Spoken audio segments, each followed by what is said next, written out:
मोनोसिस बोल रहे, good afternoon sir, good afternoon मोनोसिस।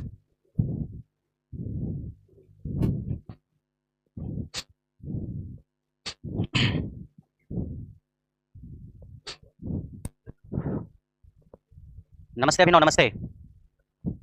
चलिए स्टार्ट करते हैं इंडक्शन मोटर की आगे की कहानी। कल आप लोगों को पावर के बारे में बताया था कि पावर लॉस वगैरह क्या होता है। ओपी, शशांक, अभिनव भी जुड़े हुए हैं मेरे साथ। चलिए, ये है आपका रोटर और ये है आपका स्टेटर। ये क्या है आपका stator, this is your rotor, this is your stator. नहीं दिख रहा स्टेटर आप लोगों को?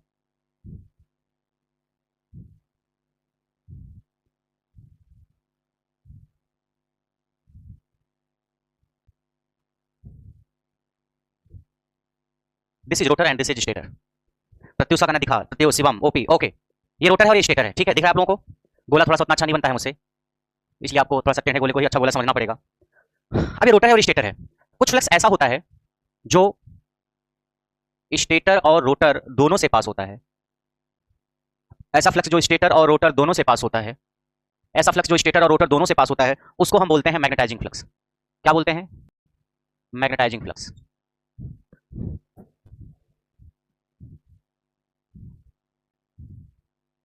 चलिए, इस फ्लक्स को हमने मैग्नेटाइजिंग फ्लक्स का नाम दे दिया फाई एम। ऐसे यहां पे भी ऐसा फ्लक्स जो स्टेटर और रोटर दोनों से पास हो, उसको बोलेंगे मैग्नेटाइजिंग फ्लक्स फाई एम। क्या बोलेंगे? Magnetising flux phi M. और ऐसा फ्लक्स जो केवल रोटर से पास हो मगर स्टेटर से पास ना हो। मान लीजिए कोई फ्लक्स ऐसा है जो, सॉरी, ये भी रोटर से पास होने लगा। ऐसा फ्लक्स जो स्टेटर से पास हो मगर रोटर से पास ना हो, ऐसा फ्लक्स जो स्टेटर से पास हो मगर रोटर से पास ना हो, इसको हमने नाम दे दिया phi L one. This is leakage flux of stator. यानी ऐसा फ्लक्स जो स्टेटर से पास हो मगर रोटर से पास ना हो। और कुछ फ्लक्स ऐसा भी होगा जो रोटर से पास होगा मगर स्टेटर से पास नहीं होगा। मान लीजिए कुछ फ्लक्स ऐसा है, this flux is phi L two. ये फाई एल टू है। फाई एल टू क्या है? Leakage flux of rotor. यानी वो ऐसा फ्लक्स है जो रोटर से पास हो रहा है मगर स्टेटर से पास नहीं हो रहा है। फाई एम क्या है? Phi M is magnetising flux. Magnetising flux का मतलब वो फ्लक्स जो स्टेटर और रोटर दोनों से पास हो रहा है। फाई एल वन क्या है? Leakage flux of stator, stator winding. Phi L one is leakage flux of stator winding. ऐसा फ्लक्स जो स्टेटर से तो पास हो रहा है मगर रोटर से पास नहीं हुआ। ये रोटर है, कहाँ रोटर से पास हुआ? अगर कंफ्यूजन हो रहा है तो रोटर के लीकेज फ्लक्स को मैं नीचे बना देता हूँ, तो थोड़ा सा कंफ्यूजन कम होगा। ये रोटर है आपका, दिस इज योर रोटर। ये फ्लक्स है, मान लीजिए कुछ इस तरीके का है, कुछ इस तरीके का है। मान लीजिए this is phi L two, this is leakage flux of rotor and this flux is passing with stator but does not passing with rotor, तो leakage flux of stator. Phi L two क्या है? Leakage flux of rotor. यानी ऐसा flux जो rotor से पास हो रहा है, ऐसा फ्लक्स रोटर से पास हो रहा है मगर स्टेटर से पास नहीं हो रहा है, ठीक है। यहाँ तक कहानी समझ में आई? आप लोग बोले good afternoon sir, good afternoon Ashok. Shivam बोले सर जी कुछ हवा नहीं लग रहा है। आपने कुछ पढ़ाई कहाँ? क्या शिवम की हवा लगने की बात आई? हमने ये कहा कि मोटर में एक स्टेटर होता है और एक रोटर होता है। ऐसा फ्लक्स जो स्टेटर और रोटर दोनों से पास होता है, मान लीजिए ऐसे घूम रहा है, वो ये वाला। गौर से देखो, उंगलियों पे ध्यान रहेगा तब समझ में आएगा। ऐसा फ्लक्स जो स्टेटर और रोटर दोनों से पास हो रहा है, उसको बोलते हैं मैग्नेटाइजिंग फ्लक्स। ये रोटर है और ये स्टेटर है। मान लीजिए आपका स्टेटर का फ्लक्स ऐसा है, स्टेटर का फ्लक्स मान लीजिए ऐसा है, तो ऐसा फ्लक्स जो स्टेटर और रोटर दोनों से पास हो रहा है, स्टेटर और रोटर दोनों से पास हो रहा है, उसको बोलते हैं मैग्नेटाइजिंग फ्लक्स। और ऐसा फ्लक्स जो केवल स्टेटर से पास हो मगर रोटर से पास ना हो, ऐसा फ्लक्स जो केवल स्टेटर से पास हो रोटर से पास ना हो, that is called leakage flux of stator. उसको क्या बोलेंगे? Leakage flux of stator. और ऐसा फ्लक्स जो केवल रोटर से पास हो, मान लीजिए फ्लक्स है, ये रोटर से पास हो, स्टेटर तक नहीं पहुंचा है, तो केवल रोटर से पास हुआ, स्टेटर तक नहीं पहुंचा, इसको बोलेंगे लीकेज फ्लक्स ऑफ रोटर। जैसे ट्रांसफार्मर में था, ऐसा फ्लक्स जो प्राइमरी और सेकेंडरी दोनों से पास हो रहा था, तो मैग्नेटाइजिंग फ्लक्स। ऐसा फ्लक्स जो केवल प्राइमरी से पास हो मगर सेकेंडरी से ना पास हो, वो लीकेज फ्लक्स ऑफ प्राइमरी था। और ऐसा फ्लक्स जो सेकेंडरी से पास हो मगर प्राइमरी से पास ना हो, फ्लक्स ऑफ सेकेंडरी था। ऐसे यहाँ जो स्टेटर और रोटर दोनों से पास हो, ये वाला फ्लक्स, ये this is passing with stator and rotor both, this is magnetising flux. और ये फ्लक्स स्टेटर से पास हो मगर रोटर से ऊपर से चला गया, मींस रोटर के अंदर से नहीं गया, तो this is leakage flux of stator. Means stator से पास हो, रोटर से भी होना चाहिए था बट नहीं हुआ, तो लीकेज फ्लक्स हो गया। और ऐसे मान लीजिए रोटर में करंट है, रोटर में कुछ फ्लक्स आएगा, रोटर का फ्लक्स है जो स्टेटर से पास नहीं हो रहा है, that is leakage flux of rotor, that's it, ठीक है। तो अब मैग्नेटाइजिंग फ्लक्स आया जो स्टेटर रोटर दोनों में पास होगा, तो मैग्नेटाइजिंग फ्लक्स के करस्पॉन्डिंग एक इंडक्टेंस आएगा, उस इंडक्टेंस के करस्पॉन्डिंग रिएक्टेंस आएगा, that is magnetising reactance. Leakage flux of stator के करस्पॉन्डिंग एक इंडक्टेंस आएगा, उसके करस्पॉन्डिंग रिएक्टेंस आएगा, दैट इज लीकेज रिएक्टेंस या रिएक्टेंस ऑफ प्राइमरी वाइंडिंग। ऐसे सेकेंडरी रोटर का, प्राइमरी वाइंडिंग में स्टेटर का, ऐसे रोटर का जो लीकेज फ्लक्स है, इसके करस्पॉन्डिंग एक इंडक्टेंस आएगा, उस इंडक्टेंस के करस्पॉन्डिंग रिएक्टेंस आएगा, that is called leakage reactance, that is called leakage reactance of rotor winding. होगा नहीं? नहीं आई बात समझ में? यहां तक की कहानी में कोई डाउट है? जहां होता है फ्लक्स वहां होता है इंडक्टेंस, जहां होता है इंडक्टेंस वहां होता है रिएक्टेंस।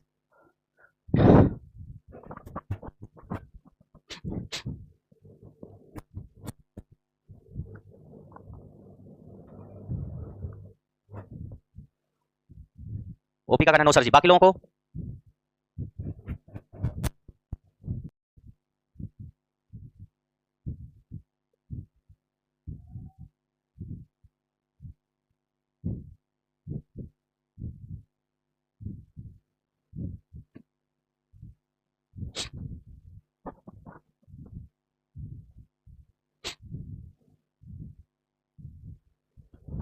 अच्छा हूँ, समझ में आ रहा है नहीं आ रहा है? अब आइए हम इक्विवेलेंट सर्किट बनाते हैं थ्री फेज इंडक्शन मोटर का। Equivalent circuit, equivalent circuit of three phase induction motor. Stator winding का जो रेजिस्टेंस है वो ये है, मान लीजिए।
Rotor current refer to stator side, इसकी वैल्यू हो जाएगी K into I2।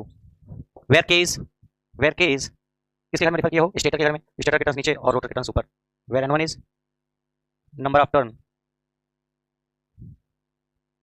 In stator winding, N2 is number of turn in rotor winding. ये इक्विवेलेंट सर्किट समझ में आया? बिल्कुल ट्रांसफार्मर जैसा है, बिल्कुल ट्रांसफार्मर जैसा। देखो कैसे आया। स्टेटर वाइंडिंग का रेजिस्टेंस R1, स्टेटर वाइंडिंग का रिएक्टेंस, रिएक्टेंस में leakage reactance X1। Stator winding का जो लीकेज फ्लक्स होता है, स्टेटर वाइंडिंग का जो लीकेज फ्लक्स होता है, जो स्टेटर से तो पास होता है मगर रोटर से नहीं पास होता, उसकी वजह से जो रिएक्टेंस है X1। रोटर का रेजिस्टेंस R2 डैश, और लेकिन रोटर साइड से स्टेटर से रिफर किया गया है तो इसको हमने R2 डैश लिख दिया। हाँ, इसमें एक चीज और है, R2 डैश अपन S जहां S स्लिप है। इसको हम दो पार्ट में तोड़ेंगे आगे, आज या कल। R2 dash by S, R2 dash rotor का रेजिस्टेंस है तरीके से मान लीजिए। X2 डैश क्या है? X2 डैश है रोटर का reactance refer to stator side, यानी जब रोटर अपने घर में था, तो उसका रिएक्टेंस X2 था, स्टेटर साइड भेज दिया तो X2 हो गया। I naught no load current, I core loss component of no load current, I magnetising component of no load current, RI एक ऐसा रेजिस्टर जिसमें होने वाला पावर लॉस कोर लॉस को रिप्रेजेंट करेगा, XM is magnetising reactance, V supply voltage, I1 is current in stator winding, I2 dash is current in rotor winding. यही है। R2 rotor winding resistance refer to stator side, तो क्या होगा? Transformer में secondary को primary side भेज देते हो तो R2 अपन K स्क्वायर। अब जिसके घर भेजते हो उसको नीचे बिठाते हो, स्टेटर के घर भेजो ना तो स्टेटर के टर्न्स नीचे, रोटर के टर्न्स ऊपर, K इंटू N1। ऐसे रोटर वाइंडिंग का reactance refer to stator side, X2 by K square, K की वैल्यू इंटू N1। जिसके घर भेजोगे उसके टर्न्स नीचे। I naught no load current, I बता दिया। I2 डैश क्या? Rotor current means secondary current जो है रिफर टू स्टेटर साइड, तो करंट में क्या होता है? K इंटू I2 जहां K की वैल्यू होगी ये। Yes Shivam, X1 leakage flux के कारण रिएक्टेंस है। ये इक्विवेलेंट सर्किट है इंडक्शन मोटर का, ठीक है। यहां पे R2 डैश बाय S होगा। अब इस इंडक्शन मोटर के इक्विवेलेंट सर्किट को अगर हम देखें, क्या देखें इंडक्शन मोटर के इक्विवेलेंट सर्किट को, तो क्या यहां से निष्कर्ष निकल रहा है कि इंडक्शन मोटर का अगर हम इक्विवेलेंट सर्किट कब बना दें? स्टार्टिंग में। कब बना दें? स्टार्टिंग में। ये सारी चीजें मैं मिटा रहा हूं।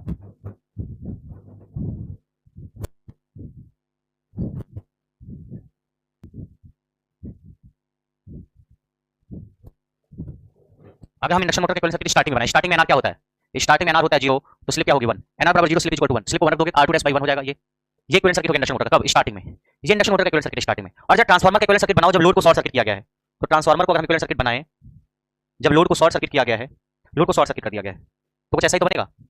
R2 dash X2 dash R1 X1, R2 dash X2 dash, ये R1 X1 R2 dash X2 dash. This current is I1, this is I2 dash, this is I naught, this is I, this is IM। I naught I2 dash ये, this V supply voltage, R2 dash के साथ 1/s होता है। हाँ, वो derivation का हिस्सा है इंडक्शन मोटर में ना, स्पीड में बहुत सारी चीजें डिपेंड करती है, डेरिवेशन का हिस्सा है। ये ट्रांसफार्मर का है जब लोड को क्या कर दिया गया, लोड इज शॉर्ट। भाई ट्रांसफार्मर में यहाँ पे लोड लगा होता है नहीं लगा होता है, यही तो था ट्रांसफार्मर का इक्विवेलेंट सर्किट। तो अगर ट्रांसफार्मर में हम लोड को क्या कर दें, शॉर्ट सर्किट कर दें, और इंडक्शन मोटर में स्लिप को 1 रख दें, तो ये दोनों इक्विवेलेंट सर्किट सिमिलर है नहीं, तो क्या लिखूंगा मैं, देखिए equivalent of induction motor at starting का मतलब NR0 और slip 1, equivalent circuit of induction motor, equivalent circuit of induction motor at starting is similar to equivalent circuit of induction motor at starting is similar to equivalent circuit of transformer when transformer is short circuited means transformer में load को short किया गया है, load is short circuit. बात आई समझ में, equivalent circuit of induction motor at starting में देखोगे तो R2 बाई S R2 हो जाएगा, वो बिल्कुल सिमिलर होगा किसके, equivalent circuit of transformer when load in transformer is short circuit. अगर ट्रांसफार्मर में लोड को शॉर्ट किया गया, लोड लगा था ना, लोड को शॉर्ट कर दिया गया, तो अगर ट्रांसफार्मर में लोड को शॉर्ट कर दिया जाए तो उसका इक्विवेलेंट सर्किट वैसा ही दिखेगा जैसा कि इंडक्शन मोटर का इक्विवेलेंट सर्किट दिखेगा स्टार्टिंग में मतलब NR0 स्लिप 1। ये सिमिलरिटी पूछा जाता है कि कब इक्विवेलेंट सर्किट इंडक्शन मोटर का ट्रांसफार्मर के सिमिलर होता है, तो ट्रांसफार्मर में जब लोड को शॉर्ट किया जाए तो वो सिमिलर होगा इंडक्शन मोटर के सर्किट के, जब इंडक्शन मोटर का इक्विवेलेंट सर्किट स्टार्टिंग में बनाया जाए। इसलिए काफी सिमिलरिटी हो इंडक्शन मोटर और ट्रांसफार्मर में, इसलिए हम three phase induction motor is also called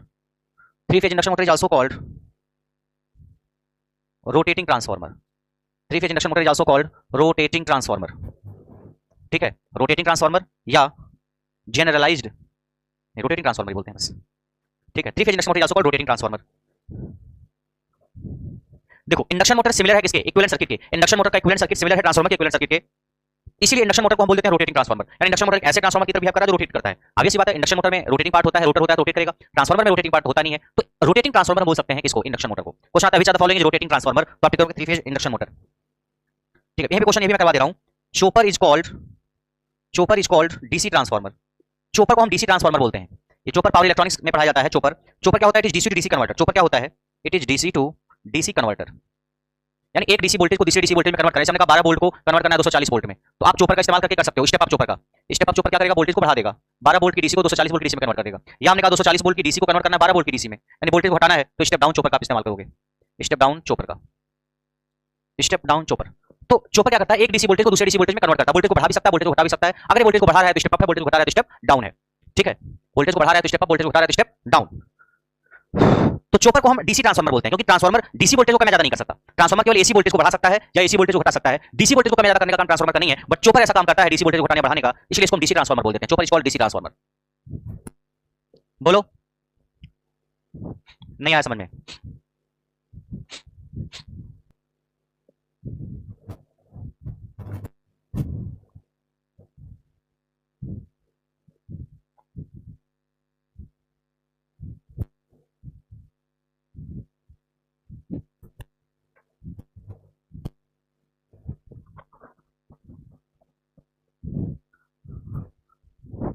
हाँ,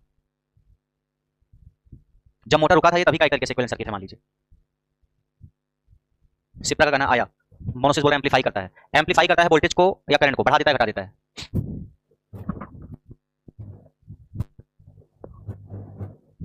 अच्छा, ट्रांसफार्मर में नो लोड करंट कितनी होती है, ट्रांसफार्मर में नो लोड करंट कितनी होती है, 2 to 5% of full load current, और इंडक्शन मोटर में जो नो लोड करंट होती है वो 30 से 40% होती है फुल लोड करंट की। इसका कारण क्या है, देखो ये है आपका रोटर और ये है आपका स्टेटर, ये है आपका स्टेटर,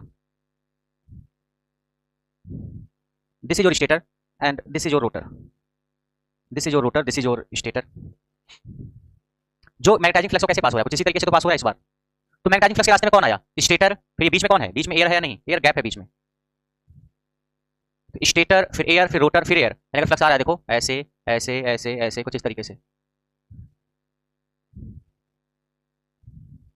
स्टेटर और रोटर दोनों से पास हो रहा है, बीच में एयर गैप, बीच में air gap, this is air and this is air, this is rotor and this is stator.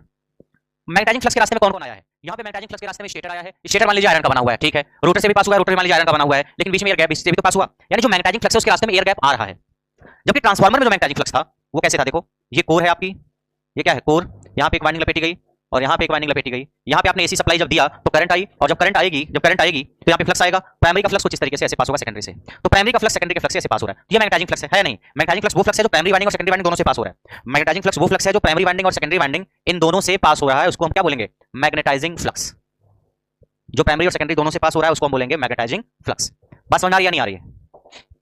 तो ट्रांसफार्मर में जो मैग्नेटाइजिंग फ्लक्स है उसके रास्ते में तो केवल कोर ही है, कोर को, आयरन की कोर ही तो है, ये क्या है, आयरन की कोर है, तो आयरन की कोर से ही आपका केवल मैग्नेटाइजिंग फ्लक्स पास हुआ है। यहाँ पे मैग्नेटाइजिंग फ्लक्स के रास्ते में एयर नहीं मिला है, जबकि इंडक्शन मोटर में जो मैग्नेटाइजिंग फ्लक्स है उसके रास्ते में एयर भी मिलेगा, और एयर अगर मिलेगा तो रिलक्टेंस ज्यादा होगा मैग्नेटाइजिंग फ्लक्स के रास्ते में, कहां, इंडक्शन मोटर में। यानी reluctance in the path of magnetising flux is increased in case of induction motor. इससे क्या होगा, देखो जरा, फ्लक्स का फार्मूला क्या होता है, फ्लक्स का फार्मूला होता है एमएमएफ अपॉन रिलक्टेंस, फ्लक्स का फार्मूला होता है एमएमएफ अपॉन रिलक्टेंस, फ्लक्स का फार्मूला है एमएमएफ अपॉन रिलक्टेंस। यहां से फ्लक्स का फार्मूला क्या हो जाएगा, फ्लक्स मींस मैग्नेटाइजिंग फ्लक्स की मैं बात करूं, मैग्नेटाइजिंग फ्लक्स की बात करूं अगर phi m, हाँ मैग्नेटाइजिंग फ्लक्स को म्यूचुअल फ्लक्स बोल सकते हैं। एमएमएफ क्या होता है, n into i, तो नंबर ऑफ टर्न्स n मान लो, और करंट जो है मैग्नेटाइजिंग फ्लक्स लिखना है तो मैग्नेटाइजिंग करंट लिखी है मैंने, मैग्नेटाइजिंग फ्लक्स लिखा है एमएमएफ क्या होता है n into i, तो करंट को हमने im लिख दिया, means magnetising current upon reluctance of the core, या reluctance in the path of flux. बोलो ये हो गया नहीं हो गया, magnetising flux is MMF upon reluctance, MMF की लिखा n into im, magnetising current तो magnetising flux upon reluctance. Transformer के केस में रिलक्टेंस जो है वो केवल आयरन की कोर का है, रिलक्टेंस जो भी है वो कम है, लेकिन इंडक्शन मोटर में अगर आप देखोगे तो जो मैग्नेटाइजिंग है म्यूचुअल फ्लक्स है उसके रास्ते में एयर गैप आया, जिसकी वजह से रिलक्टेंस क्या हुआ है, रिलक्टेंस बढ़ा है, रिलक्टेंस बढ़ा है तो मैग्नेटाइजिंग फ्लक्स क्या होगा, कम होगा।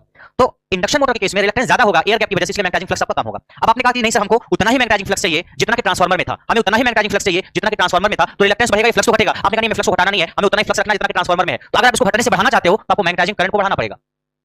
बात समझ में, भाई रिलक्टेंस ज्यादा है तो फ्लक्स घटेगा, अब फ्लक्स घटेगा कमी में वृद्धि करने के लिए आपको ज्यादा मैग्नेटाइजिंग करंट देनी पड़ेगी, और अगर ज्यादा मैग्नेटाइजिंग दोगे तो आपको पता है आई नॉट जो होता है नो लोड करंट, वो आई और आई एम का वेक्टर सम होता है, तो अगर आई एम बढ़ेगा तो आई नॉट बढ़ेगा, आई एम बढ़ेगा तो आई नॉट बढ़ेगा, magnetic component of no load current बढ़ेगा तो नो लोड करंट बढ़ेगा। यही वजह है कि इंडक्शन मोटर में नो लोड करंट ज्यादा होती है, आपको ज्यादा करंट देनी पड़ती है, क्यों, क्योंकि ज्यादा मैग्नेटाइजिंग करंट देनी पड़ती है। क्यों ज्यादा मैग्नेटाइजिंग करंट देनी पड़ती है, क्योंकि यहाँ पे अगर आप उतना ही फ्लक्स ले आना चाहते हो जितना ट्रांसफार्मर में आया है तो आपको ज्यादा करंट देनी पड़ेगी, क्योंकि फ्लक्स के रास्ते में अवरोध ज्यादा है। ठीक है, तो देखो रिलक्टेंस बढ़ाओगे तो फ्लक्स घटेगा, फ्लक्स घट गया इंडक्शन मोटर में। हमने कहा नहीं, you want same flux in induction motor, जितना ट्रांसफार्मर में था उतना ही फ्लक्स इंडक्शन मोटर में चाहिए, तो रिलक्टेंस ज्यादा है तो फ्लक्स कम होगा, इस फ्लक्स में हुई कमी को कंपनसेट करने के लिए आपको ज्यादा आईएम देना पड़ेगा, ज्यादा आईएम देना पड़ेगा, ज्यादा नो लोड करंट चाहिए होगी, means we need more magnetising current,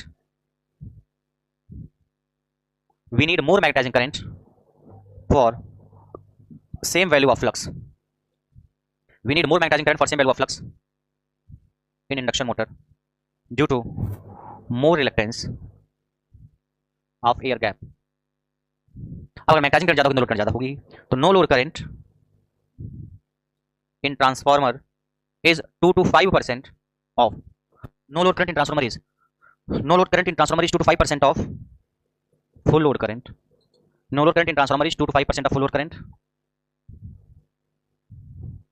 but in induction motor no load current is 35 to 40%, no load current is 35 to 40% of full load current, no load current is 35 to 40% of full load current,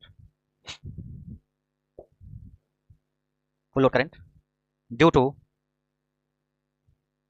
presence of air gap।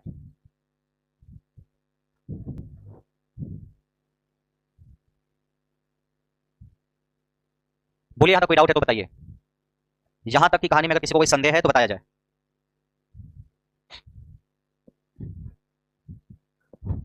अगर आप ज्यादा current नहीं दोगे induction motor में तो flux काफी घट जाएगा, तो काफी कम फ्लक्स मिलेगा इंडक्शन मोटर में। अब आपने कहा नहीं हमें फ्लक्स सेम चाहिए, जितना ट्रांसफार्मर में था उतना ही फ्लक्स चाहिए, तो आपको ज्यादा करंट देनी पड़ेगी, मैग्नेटिक करंट, कोर को मैग्नेटाइज करने की ज्यादा करंट देनी पड़ेगी। अब ज्यादा करंट आईएम होगी तो आई नॉट ज्यादा होगा। ठीक है, तो क्वेश्चन आता है कि इंडक्शन मोटर में नो लोड करंट ज्यादा होती है या कम होती है ट्रांसफार्मर में से, तो ट्रांसफार्मर के कंपैरिजन में नो लोड करंट ज्यादा होती है इंडक्शन मोटर में। कितनी होती है, फुल लोड करंट की 30 से 40% होती है इंडक्शन मोटर में नो लोड करंट, और ट्रांसफार्मर में फुल लोड करंट की 2 से 5% होती है नो लोड करंट। अब आता है कारण कि ज्यादा क्यों होती है इंडक्शन मोटर में नो लोड करंट, क्योंकि एयर गैप ज्यादा होता है या रिलक्टेंस ज्यादा होता है। तो एयर गैप ज्यादा तो एयर गैप का रिलक्टेंस ज्यादा, मैग्नेटाइजिंग फ्लक्स के रास्ते में एयर गैप नहीं होता है ट्रांसफार्मर में, बट इंडक्शन मोटर में मैग्नेटाइजिंग फ्लक्स के रास्ते में रिलक्टेंस होता है ज्यादा एयर गैप की वजह से, इसलिए ज्यादा करंट आपको देनी ही पड़ेगी, ज्यादा आईएम दोगे तो आई नॉट ज्यादा होगा। ठीक है, मेरे पास शिवम और सिप्रा का कमेंट आया, नो डाउट। बाकी लोगों का कमेंट क्यों नहीं आ रहा, सो रहे हो क्या, बाकी लोग सो गए हैं क्या? अगर आप सो जाओगे तो मैं सो के पढ़ा भी दूंगा ऐसे ही।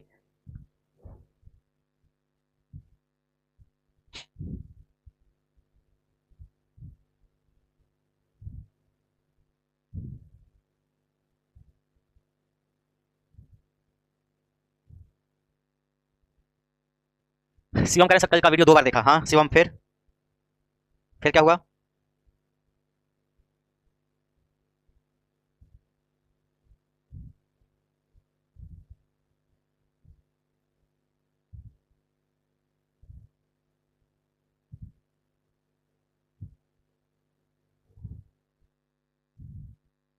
प्रत्युष का फुल स्क्रीन में देखता हूं तो कमेंट का नहीं आता, हाँ ये तो है। शिवम बोल रहे हैं सब मैटर समझ गए, अच्छा, शिवम का कहना सर जी कल का वीडियो 2 बार देखा, सब मैटर समझ में आ गया। तो 2 बार देखने पर शिवम आया कल का वीडियो, इसलिए ऑनलाइन क्लास का फायदा भी, आप वीडियो को 2 बार 3 बार अगर देखते हो तो आपके समझने का परसेंटेज बढ़ जाता है, क्योंकि वो चीज बोली तो जाती है बट एक बार में आप हर चीज पे नहीं दे पाते हो। अब दोबारा देखोगे तो वो जो ध्यान आपने नहीं दिया वो चीजें भी आप समझ जाते हो। प्रभाकर बोल रहा है आ गया समझ में, प्रभाकर आपको कमेंट नहीं आता है, आप अगर शिकायत पत्र पहुंचेगा। मोदी बोल रहा है नो डाउट सर। अशोक बोल रहे हैं सर मेरा जेई का एग्जाम में ओनली 86 नंबर आया, नहीं हो पाएगा ना सर। जेई का एग्जाम मींस आरआरबी जेई की बात कर रहे हो क्या आप अशोक, या एसएससी जेई की? एसएससी जेई आरआरबी जेई, अगर एसएससी जेई में आया 286 तब तो नहीं होना है। आरआरबी जेई में फिर भी थोड़ा बहुत पॉसिबिलिटी हो सकती है। सिप्रा का नहीं, हाफ स्क्रीन में देखो, नहीं आप फुल स्क्रीन में देखो, सिप्रा पूरी स्क्रीन में देखो, बट कमेंट करना हो तो उसको हाफ स्क्रीन में कर लो, फिर कमेंट करके फुल स्क्रीन में कर दो। कमेंट करिए हाफ स्क्रीन, देखने के लिए फुल स्क्रीन। लगता है लोग दीपावली की छुट्टियां मनाने चले गए हैं। शिवम बोले सर मेरा एसएससी जेई में 118 आ रहा है। 118 तो ठीक स्कोर है, बट इस स्कोर में आपको कम से कम 20 से 30 नंबर और ऐड करने की जरूरत है। दिनेश बोल रहे हैं हाँ सर हम जग रहे हैं।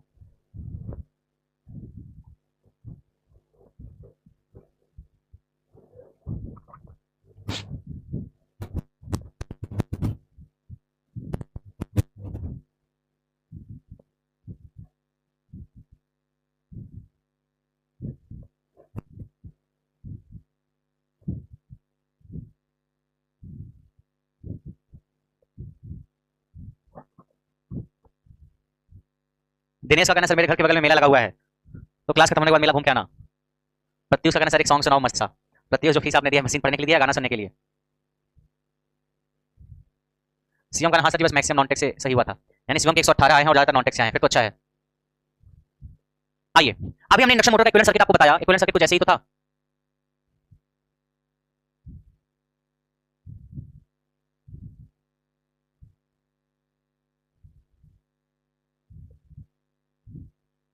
This is R1 X1 R1 X1, this resistance is R2 dash by S, this is X2 dash, R1 X1 R2 dash by S X2 dash, this is I1, this is V, this is I2 dash, this is I naught, this is IE, this is IM, this is RI and this is XM। अगर V supply voltage है तो E1 है, EMF induced इन stator winding, और यहाँ पे क्या है E2 dash लिख दिया हमने। E2 डैश क्या है, अगर रोटर अपने घर में होता तो EMF होता E2, बट रोटर को आपने स्टेटर के घर में भेजा है तो EMF हो गया E2 dash. This is EMF induced in rotor winding when rotor is referred to stator side.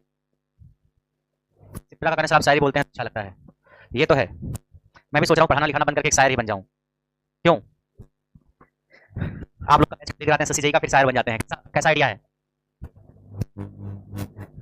और बीच बीच में खाली टाइम मिलेगा तो मशीन भी पढ़ाते रहेंगे, ठीक, शाम को पढ़ाएंगे दिन भर में शायरी करेंगे।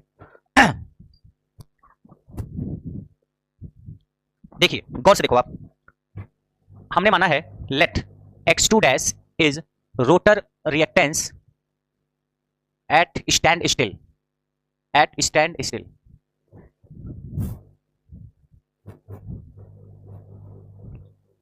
x2 डैश क्या है, rotor reactance at standstill. Standstill का मतलब जब आपकी मोटर बिल्कुल रुकी हुई है, nr बराबर 0, nr बराबर 0 मोटर रुकी हुई है तब की बात कर रहे हैं। तब हमने माना रोटर वाइंडिंग का रिएक्टेंस जो है वो क्या है, रोटर वाइंडिंग का रिएक्टेंस क्या है, x2 डैश। अब अगर आपका रोटर किसी स्पीड से घूम रहा है, रोटर किसी स्पीड से घूम रहा है तो रिएक्टेंस, सॉरी ये x2 हमने लिख दिया, rotor reactance at still means when nr is 0, और x2 डैश हमने लिखा rotor reactance at any speed या एट एनी स्लिप s। गौर से देखो, अगर मुझे रिएक्टेंस को लिखना है स्टैंड स्टिल रिएक्टेंस, तो रिएक्टेंस क्या होता है ओमेगा इनटू एल, ओमेगा को क्या लिखोगे 2 पाई f इनटू l। तो रोटर का रिएक्टेंस है, यहां पे रोटर की फ्रीक्वेंसी लिखोगे इनटू l, ये रोटर का रिएक्टेंस है, मान लीजिए L2। रोटर का रिएक्टेंस क्या हो गया ओम इनटू l, ओमेगा क्या 2 पाई f, रोटर का रिएक्टेंस है रोटर की फ्रीक्वेंसी fr इनटू l2। अब ये हो जाएगा 2 पाई fr को क्या लिखते हो s इनटू f, fr को लिखते हैं रोटर फ्रीक्वेंसी इनटू l2। तो स्टैंड स्टिल की बात की जा रही है, at starting, at standstill x2 क्या है standstill reactance, at standstill nr बराबर 0, so slip is equal to 1, slip 1 के बराबर होगी, तो x2 कितना हो जाएगा 2 पाई f इनटू l2, ठीक है 2 पाई f इनटू l2। अब अगर हम रिएक्टेंस की बात करें किसी स्पीड पे, जब रोटर किसी स्पीड पे घूम रहा होगा तो उस रिएक्टेंस को हमने x2 डैश से रिप्रेजेंट किया, तो ये भी क्या होगा 2 पाई fr into l2, omega into l means 2 पाई r fr into l2। fr क्या रोटर फ्रीक्वेंसी, क्योंकि रोटर का रिएक्टेंस लिखा है मैंने x2 dash, rotor reactance at any slip s, तो 2 पाई fr को लिखोगे s into f into l2, s को बाहर कर लो कितना हो जाएगा 2 पाई f l2, ये x2 डैश हो गया। और 2 पाई f l2 क्या है, 2 पाई f l2 का x2 लिख सकते हो, 2 पाई f l2 का x2 लिख सकते हो, तो x2 डैश बराबर हो गया s into x2, x2 dash बराबर हो गया s इनटू x2, जहां x2 क्या है, x2 जब रोटर रुकी हुई है नहीं घूम रही तब रोटर वाइंडिंग का रिएक्टेंस, और x2 डैश जब रोटर घूम रही है किसी पर्टिकुलर स्पीड पे तब जो रिएक्टेंस करेगा x2 डैश। अब जिस स्पीड पे घूमेगी तो उस स्पीड के करेस्पॉन्डिंग कुछ स्लिप होगी या नहीं, s बराबर होता है ns minus nr upon ns, अलग-अलग स्पीड लोगे तो अलग-अलग स्लिप मिलेगी, तो किसी पर्टिकुलर स्पीड पे जो स्लिप होगा s है।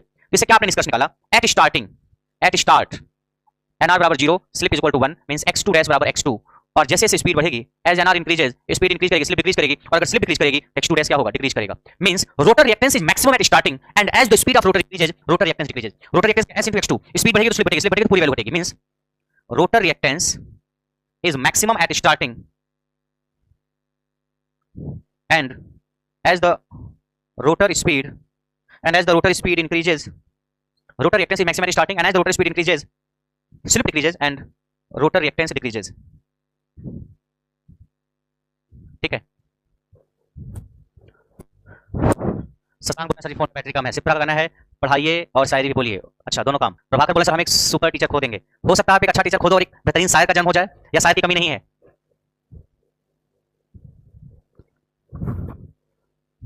प्रत्युष बोला सर कल बोले थे पॉपुलर, उसका फार्मूला बताने को बोला था, आएगा नंबर, अभी आएगा, उसका नंबर भी आएगा। प्रत्युष, शायरी करने में क्या है कि ज्यादा समझाना नहीं पड़ता है कि कैसे क्या क्या हुआ, क्या इतना समझाना पड़ेगा शायरी में नहीं, बस कुछ अच्छी लाइंस लिखनी है और उसको एक अच्छी भाव भंगिमा और एनर्जी के साथ सुनाना है। सीओ का कहना पहले हमें पढ़ा दीजिए,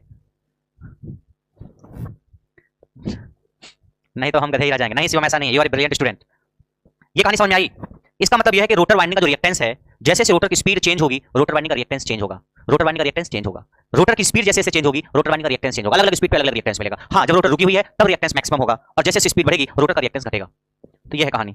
x2 क्या है? ये तब है रोटर का रिएक्टेंस जब रोटर रुका हुआ है, और x2 क्या है? ये तब रिएक्टेंस है रोटर किसी स्पीड पे घूम रहा है, तो स्पीड के करेस्पॉन्डिंग स्लिप है s, यानी rotor reactance at any slip s is s time of rotor reactance at stand still.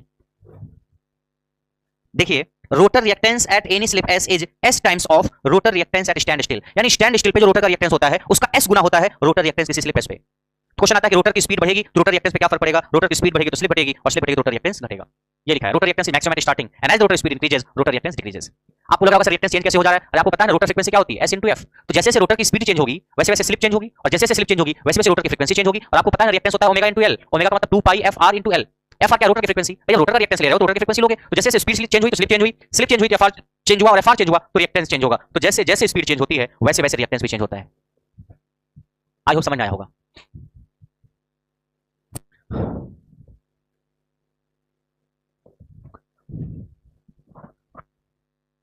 चलिए इसी बात पे आप लोगों को रात इंदौर की एक लाइन सुनाते हैं, फिर आगे बढ़ते हैं।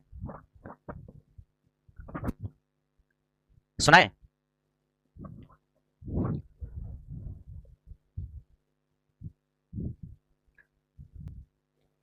कि जागने की भी और जगाने की भी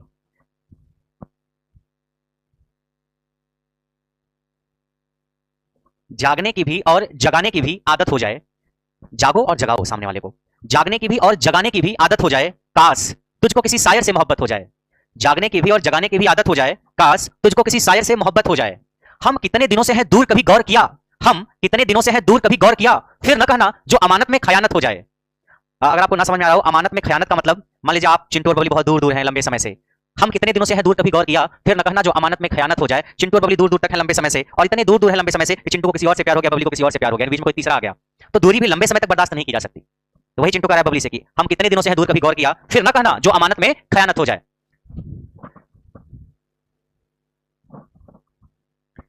चलिए, तो रोटर रिएक्टेंस की कहानी थी कि जैसे जैसे रोटर की स्पीड चेंज होती है रोटर का रिएक्टेंस चेंज होता है। रोटर की स्पीड बढ़ेगी तो रोटर का रिएक्टेंस घटेगा, यानी मैक्सिमम रिएक्टेंस का मिलता है स्टार्टिंग में।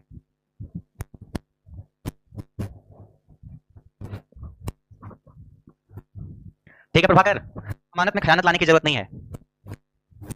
दिनेश का कहना है सर ये गाना सुनकर के हमें याद आ गई बबली की, अब हम उससे मिलने जा रहे हैं, कहीं खयानत ना आ जाए बीच में।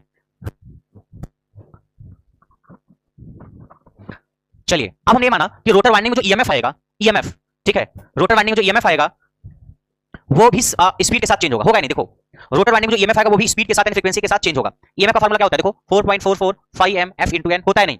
ट्रांसफार्मर में जो फार्मूला वही यहां भी लगेगा। ईएमएफ होता है 4.445 mf * n। अगर रोटर में ईएमएफ निकालना है तो रोटर की फ्रीक्वेंसी लोगे fr, और रोटर की फ्रीक्वेंसी fr क्या होती है? s * f। fr होता है s * f। तो जैसे जैसे रोटर की स्पीड चेंज होगी वैसे वैसे स्लिप चेंज होगी, और जैसे जैसे स्लिप होगी वैसे रोटर का ईएमएफ चेंज होगा। यानी स्पीड चेंज होगी तो स्लिप चेंज होगी, स्लिप चेंज होगी तो रोटर का ईएमएफ भी चेंज होगा, यानी अलग-अलग स्पीड पे रोटर वाइंडिंग में इंड्यूस्ड ईएमएफ क्या होगा? अलग-अलग होगा। ठीक है, तो x2 e2 मान लीजिए, हमने ये मान लिया कि rotor induced EMF, rotor winding में इंड्यूस्ड ईएमएफ कब? At standstill. At standstill rotor winding induced EMF at standstill means जब r = 0 है। और e2 डैश क्या है?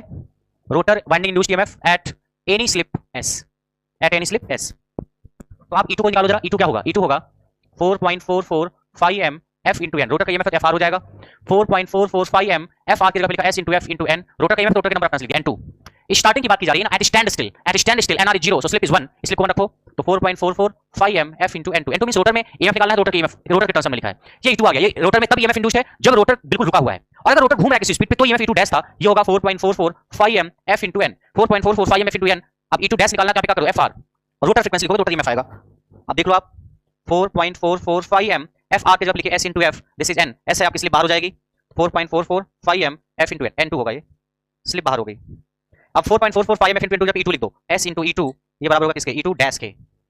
इसका मतलब क्या, E2 रोटर में तब इंड्यूस्ड ईएमएफ है जब रोटर रुका है, और E2 डैश तब ईएमएफ इंड्यूस्ड है रोटर किसी स्पीड पे घूम रहा है, और जब किसी स्पीड पे घूम रहा है तो उस स्पीड के लिए कुछ स्लिप भी होगी, वो जो स्लिप है ना, यानी rotor induced EMF is s times of induced EMF at standstill, यानी रोटर रुका है तब जो ईएमएफ है उसका s गुना ईएमएफ होता है जब रोटर किसी स्पीड पे घूम रहा होता है। तो एट स्टार्ट, देखिए एट स्टार्ट nr बराबर 0 so slip is equal to 1, at start nr बराबर 0 स्लिप इज 1, स्लिप अगर 1 के बराबर है तो E2 डैश बराबर किसके होगा, E2 डैश बराबर किसके होगा, E2 के, E2 डैश बराबर होगा E2 के, और एज nr इंक्रीजेस जैसे स्पीड बढ़ेगी, जैसे स्पीड बढ़ेगी स्लिप घटेगी, और अगर स्लिप घटेगी स्पीड बढ़ेगी, स्लिप घटेगी, स्लिप घटेगी पूरी वैल्यू घटेगी, मींस E2 डैश घटेगा। यानी rotor induced EMF is maximum at starting, rotor induced EMF is maximum at starting, rotor induced EMF is maximum at starting, and as the speed increases rotor induced EMF decreases, rotor induced EMF is maximum at starting and as the speed increases rotor induced EMF decreases। बात समझ में आई, यानी rotor की speed जैसे change होगी rotor में जो EMF वो भी चेंज होगा, सीधी सी कहानी है। ईएमएफ का फार्मूला ये है, देखो रोटर का 4.44 5m f into n, और f के जगह आप लिखते हो fr, और fr क्या होता है, fr होता है s into f, f supply frequency तो फिक्स है, जैसे से रोटर की स्पीड चेंज होगी स्लिप चेंज होगी, स्लिप चेंज होगी तो fr चेंज होगा, fr चेंज होगा तो ईएमएफ चेंज होगा, यानी स्पीड के साथ साथ रोटर का ईएमएफ चेंज होता है, शुरू में ईएमएफ मैक्सिमम होगा और जैसे स्पीड बढ़ेगी ईएमएफ आपका घटता जाएगा।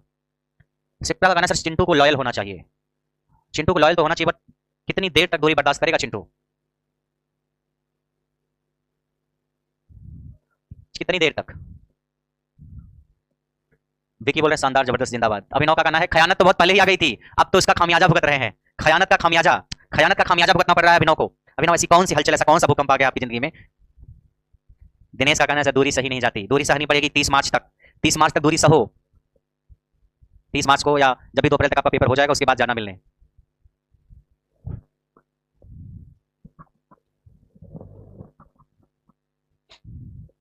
ये समझ में आया नहीं आया।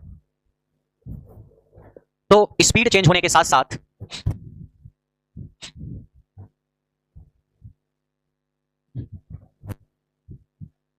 आपका ईएमएफ भी रोटर वाइंडिंग का चेंज होता है और रोटर वाइंडिंग का रिएक्टेंस भी चेंज होता है।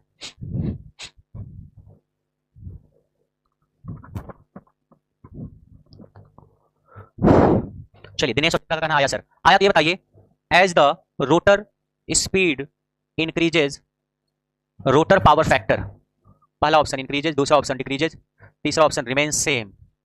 जैसे जैसे रोटर की स्पीड बढ़ती है रोटर सर्किट का पावर फैक्टर क्या होगा, रोटर सर्किट का पावर फैक्टर क्या होगा, देखो ये सब तो ये तो स्टेटर का पार्ट है, इन सब रोटर सर्किट ये है, ये रेजिस्टेंस मान लो इसका और ये रिएक्टेंस मान लो इसका, ये रेजिस्टेंस रिएक्टेंस, इसका पावर फैक्टर क्या होगा। तो सीरीज आरएल सर्किट के लिए आपको मैंने बताया है, अगर सीरीज आरएल सर्किट है आपके पास तो उसका पावर फैक्टर क्या होता है, इसका रेजिस्टेंस आर, इसका रिएक्टेंस एक्स है, तो पावर फैक्टर हमने बताया R upon Z, means resistance upon impedance, resistance upon impedance, ये तो resistance upon impedance is power factor, ये हम रोटर सर्किट के पावर फैक्टर की बात कर रहे हैं। तो देखो जरा रोटर सर्किट का पावर फैक्टर क्या होगा, R2 dash upon S plus X2 dash inductor है तो J लगा दो, JX2 डैश, अच्छा हमें R ही लिखना है, केवल ये लिखना है, R2 डैश ये तो रेजिस्टेंस हो गया, R अपॉन Z के लिए लिखना है आपको, R2 dash upon S plus JX2 dash, power factor होता है R बाई Z। आलू पूछ रहे स्पीड के SAT, स्पीड के साथ कोई लिमिट है ईएमएफ की, नहीं ऐसी कोई लिमिट नहीं है, बस क्वेश्चन ऑब्जेक्टिव पूछ लिया जाता है तो मैंने बता दिया। पावर फैक्टर होता है आपका R बाई Z, देखिए पावर फैक्टर होता है R बाई Z, तो सर्किट में रेजिस्टेंस दिख रहा है R2 डैश बाई S और इंपेडेंस के R2 dash by S plus JX2 dash. अगर आप मैग्नीट्यूड की बारे में बात करोगे तो आप ऐसे कर लो, R2 dash by S divide by इसका मैग्नीट्यूड क्या होगा, R2 डैश बाई S का स्क्वायर, तो R2 dash square upon S square plus X2 dash का स्क्वायर, X2 डैश का स्क्वायर अंडर रूट हो गया, ये तो होगा रियल पार्ट का स्क्वायर प्लस इमेजिनरी पार्ट का स्क्वायर अंडर रूट, ये हो गया पावर फैक्टर। तो अब आगे क्या होगा, ये R2 डैश बाई S हो गया, R2 डैश बाई S, ये हो गया R2 dash square plus S square X2 dash square, R2 dash का square plus S square X2 dash square upon S square under root. अब S square यहाँ नीचे है, R2 dash by S 1 upon S square नीचे, S square को बाहर ले जाओगे, S स्क्वायर को बाहर ले जाओगे तो आ जाएगा 1 बाई S, S स्क्वायर को बाहर ले जाओगे तो 1 बाई S होगा नहीं। अब यहाँ भी R2 dash upon S means R2 dash into 1 by S है, यहाँ भी 1 बाई S है, यहाँ का 1 बाई S यहाँ का 1 बाई S कैंसिल हो गया, तो आया क्या फाइनली ये आया क्या, R2 dash upon under root R2 dash का square S square X2 dash square. तो यहाँ पे देखो जरा R2 dash divide by R2 dash divide by R2 dash का square plus X X2 dash का स्क्वायर होल स्क्वायर है, plus X S X two dash S X two dash का square, S X two dash का square under root में, यह power factor. यहां से देखो जरा, जैसे जैसे स्पीड बढ़ेगी, एज स्पीड इंक्रीजेस, जैसे स्पीड बढ़ेगी स्लिप घटेगी, और अगर स्लिप घटेगी तो क्या होगा, ये स्लिप है, स्लिप घटेगी तो पूरी वैल्यू घटेगी, पूरी वैल्यू घटेगी नीचे वाली पूरी वैल्यू घटेगी, और नीचे वाली पूरी वैल्यू घटेगी, पावर फैक्टर क्या होगा, बढ़ेगा, पावर फैक्टर क्या होगा, बढ़ेगा, पावर फैक्टर बढ़ेगा। यानी स्पीड जैसे जैसे बढ़ेगी वैसे वैसे पावर फैक्टर बढ़ेगा, यानी पावर फैक्टर स्टार्टिंग में बहुत पुअर होगा, और जैसे जैसे स्पीड बढ़ेगी पावर फैक्टर बढ़ेगा, as speed increases power factor increases. एक चीज याद रखना है, रोटर पावर फैक्टर लिखा है मैंने, रोटर पावर फैक्टर, ठीक है, power factor increases means rotor power factor increases, rotor power factor is very poor at starting, तो क्या होगा, ए बोलो, नहीं आया समझ में,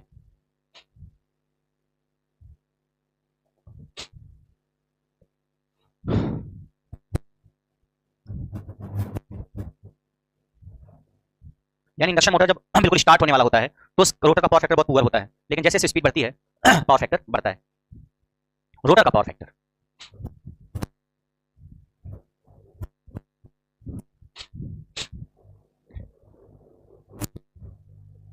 विकी, शिप्रा, मोनोसिस, आलोक, प्रियंका।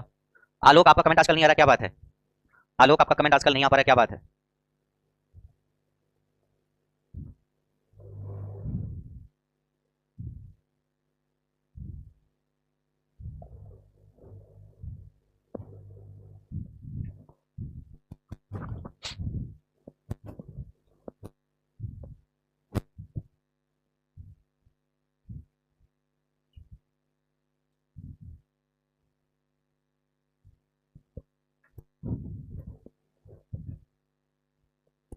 आलोक बोला नेट कम चलता है सर, पहले तो आपका नेट काफी सही चलता था, आजकल क्या हो गया नेट में?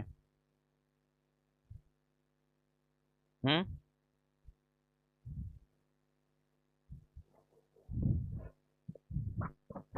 तो एक साथ अगर मैं लिखूं, as the speed increases, speed increase means induction motor के रोटर की स्पीड जैसे जैसे इंक्रीज होगी, पहला ऑप्शन स्लिप, स्लिप क्या होगी बताओ जरा, स्पीड बढ़ेगी तो स्लिप क्या होगी, स्लिप होती है NS minus NR upon NS, जैसे जैसे एनआर बढ़ेगा ये पूरी वैल्यू घटेगी, स्लिप घटेगा, स्लिप डिक्रीजेस। दूसरा, स्लिप घटेगी, रोटर रिएक्टेंस, जैसे जैसे स्पीड बढ़ेगी रोटर रिएक्टेंस पे क्या फर्क पड़ेगा, रोटर रिएक्टेंस x2 डैश होता है s x2, तो स्पीड बढ़ेगी तो स्लिप बढ़ेगी, स्लिप घटेगी तो रोटर रिएक्टेंस घटेगा, rotor reactance decreases. Rotor winding induced EMF, rotor winding induced EMF क्या होगा, rotor winding induced EMF e2 dash होता है s e2, तो स्पीड बढ़ेगी स्लिप बढ़ेगी, स्लिप बढ़ेगी घटेगा, ये भी डिक्रीज होता है। उसके बाद इफिशियंसी, इफिशियंसी पे क्या फर्क पड़ता है, इफिशियंसी का फार्मूला आपने पढ़ा है ना, 1 minus S that is efficiency, तो स्पीड बढ़ेगी तो स्लिप घटेगी, और स्लिप बढ़ेगी तो पूरी वैल्यू बढ़ेगी, मींस इफिशियंसी बढ़ेगी, इफिशियंसी बढ़ेगी। रोटर कॉपर लॉस,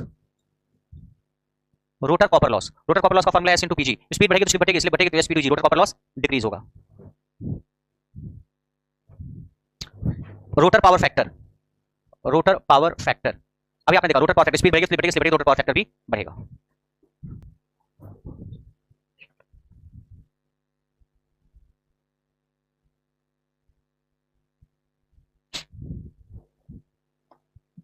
याद आ गया होगा अपने आप लोगों को?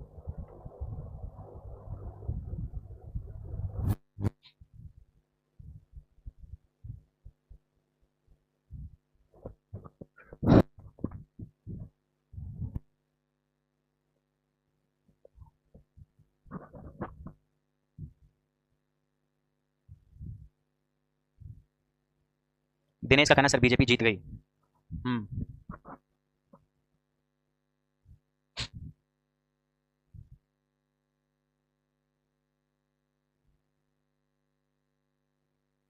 सिप्रा का कहना हाँ सर, प्रत्युष कहना सर जल्दी से बता दो कॉपर लॉस का फार्मूला, पूरी तरीके से कंफ्यूज हूं। प्रत्युष कॉपर लॉस के फार्मूले को लेकर बहुत ज्यादा कंफ्यूज है, उसे ही लेकर चिंतित हैरान और परेशान है। न हो इतने हैरान, न रहो इतने परेशान प्रत्युष बाबू।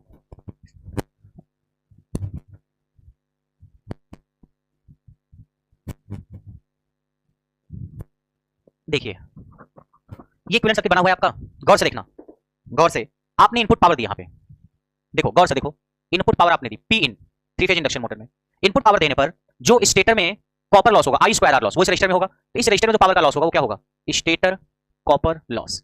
इसमें तो कॉपर लॉस होगा, क्या होगा, स्टेटर कॉपर लॉस। ये स्टेटर वाइंडिंग का रेजिस्टेंस है, आई स्क्वायर आर लॉस होगा, क्या होगा, स्टेटर कॉपर लॉस। इस रिएक्टेंस में कोई पावर लॉस नहीं होता, एक्टिव पावर का कोई लॉस नहीं होता रिएक्टेंस में। इस रजिस्टर आर आई एक ऐसा रजिस्टर है जिसमें होने वाला पावर लॉस कोर लॉस को रिप्रेजेंट करता है, इसमें जो पावर का लॉस होगा वो होगा स्टेटर कोर लॉस। क्या होगा, स्टेटर कोर लॉस। तो जो भी इनपुट पावर आई उसमें से इसमें जो पावर वेस्ट हुई स्टेटर कॉपर लॉस, इसमें जो पावर वेस्ट हुई स्टेटर कोर लॉस। अब जो पावर बची वो क्या बची, input power I minus this power, अब जो पावर बची वो पावर रोटर के पास जाएगी, पावर किसके पास जाएगी, रोटर के पास। वो पावर क्या नाम है उसका, पीजी, रोटर इनपुट पावर। जो ये पावर आई, ये पावर लॉस घटा, ये पावर लॉस घटा, बाकी जो पावर होगी वो क्या होगी, डायग्राम याद कर रहे हो? आप कल बताया था कि स्टेटर को जो भी इनपुट पावर मिलती है उसमें से स्टेटर कोर लॉस और कॉपर लॉस घटाते हैं, बाकी जो पावर होती है रोटर के पास पहुंचती है, that is rotor input power या that is rotor input power या एयर गैप पावर। यहां से देखो ये जो पावर आएगी रोटर के पास, इस सर्किट को देखो गौर से जरा, ये जो पावर रोटर के पास आएगी कहां जाएगी? सर्किट के हिसाब से देखो, जो भी पावर आएगी कहां जाएगी? इंडक्टर में एक्टिव पावर क्या होती है? जीरो। इंडक्टर में तो एक्टिव पावर का लॉस कुछ होगा नहीं, जो भी पावर आएगी उस इसी रजिस्टर में ही वेस्ट होगी, इसी रजिस्टर में तो वेस्ट होगी। तो कितनी पावर इस रजिस्टर में जाएगी बताओ? इस रजिस्टर में जो पावर जाएगी वो जाएगी कितनी? I2 डैश स्क्वायर करंट जो जा रही है इनटू रेजिस्टेंस है R2 डैश अपॉन S। इसमें बहने वाली करंट है I2 डैश, उसका स्क्वायर I स्क्वायर किया है into resistance R2 dash by S। आपको मैं बता दूं जो डायग्राम बना रखा है मैंने, ये है पर फेज इक्विवेलेंट सर्किट।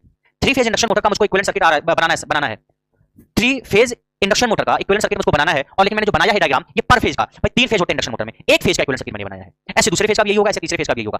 3 फेज होते हैं स्टेटर वाइंडिंग मान लीजिए, स्टार कनेक्टेड मान लीजिए, तो 3 फेज हैं, हर फेज का कुछ रेजिस्टेंस, हर फेज का कुछ रिएक्टेंस होगा। ये एक फेज का बना है पर फेज इक्विवेलेंट सर्किट, जबकि है 3 फेज। तो अगर एक फेज का रेजिस्टेंस ये है, एक फेज में होने वाला I स्क्वायर लॉस ये है रोटर में, रोटर की वाइंडिंग के रेजिस्टेंस में एक फेज में होने वाला I स्क्वायर लॉस ये है, तो 3 फेज में होने वाला I स्क्वायर लॉस क्या होगा? यही तो होगा। और जो पावर लॉस हुआ है यहाँ पे ये बराबर किसके होगा? पीजी के, क्योंकि जो भी पावर आएगी उसी रजिस्टर में वेस्ट होगी, ये बराबर होगी पीजी के। बताओ इसमें कंफ्यूजन होगा आप लोगों को? क्या डाउट है? लिख सकते हैं नहीं? पीजी बराबर 3I2 dash square into R2 dash by S। बोलिए।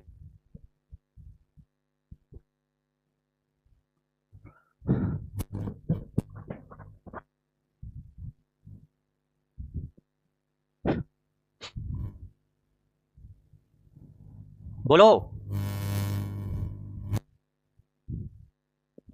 सरिता का कहना समझ में आ गया सर, और बाकी लोगों को आ गया तो अच्छी बात है।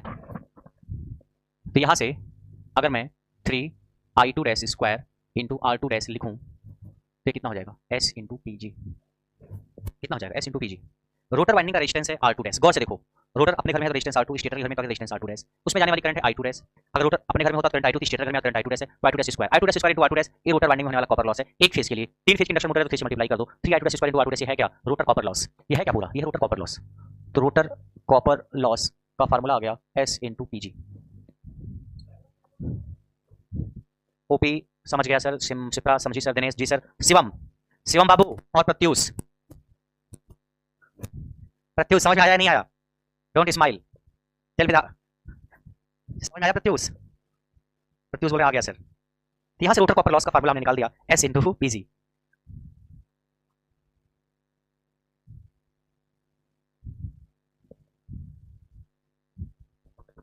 शिवम,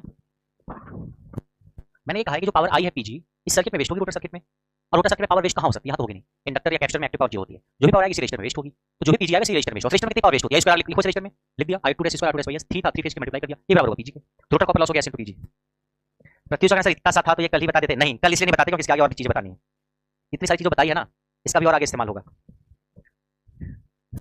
आइए, रोटर कॉपर लॉस को मिल गया S इंटू पीजी। अब अगर हम ये बात करें 3 फेज इंडक्शन मोटर में डेवलप्ड पावर कितनी होगी? डेवलप्ड पावर देखो, पावर होती है क्या? Torque into speed. पावर होती है टॉर्क इंटू स्पीड, पावर होती है टॉर्क इंटू स्पीड। तो यहां से टॉर्क कितना होगा? T, ये हो जाएगा पावर अपॉन स्पीड।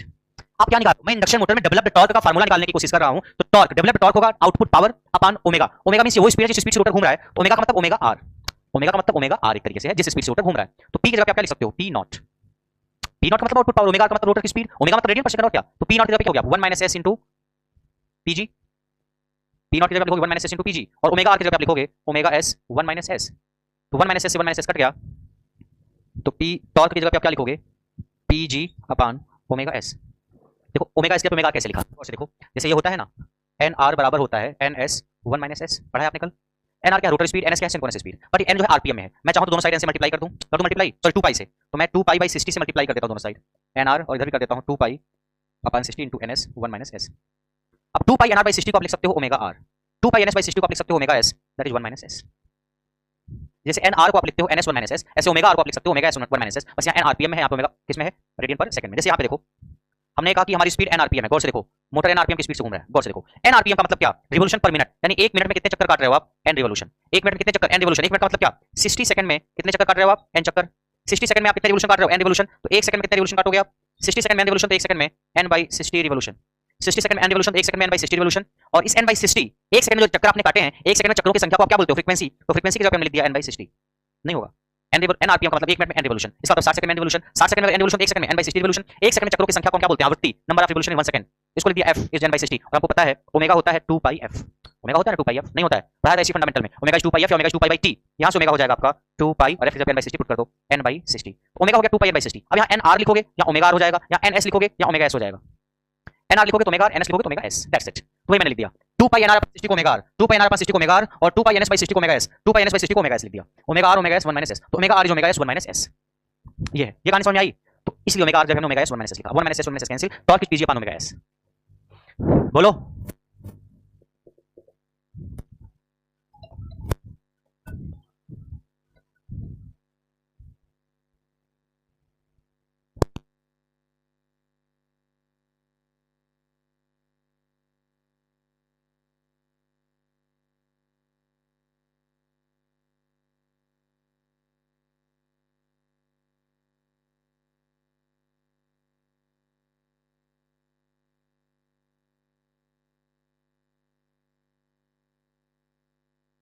बोलो, समझ में आया?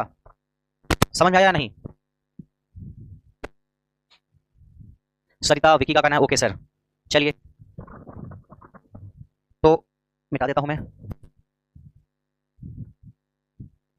तो पीजी अपान ओमेगा एस, अब पीजी की वैल्यू यहां लिखी हुई है इसलिए कल नहीं बताया क्योंकि इसका इस्तेमाल यहां पे भी होगा। पीजी की वैल्यू हमने यहां पे लिख दी, यहां से कितना पीजी यहां से आपको कितना हो जाएगा टॉर्क का formula 3 upon omega S into I two S square into R two S by S.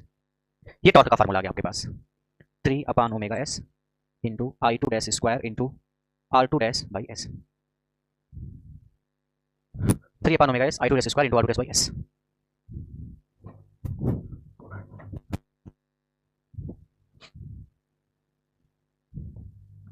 लिख सकते हैं, ये टॉर्क का फार्मूला आ गया आपका इंडक्शन मोटर में 3 upon omega S I two S square R two S by S. अब इस टॉर्क के फार्मूले में हम आई टू एस की वैल्यू पुट करेंगे और वैल्यू पुट कर सकते हैं। इस टॉर्क के फार्मूले में हम आई टू एस की वैल्यू पुट कर सकते हैं।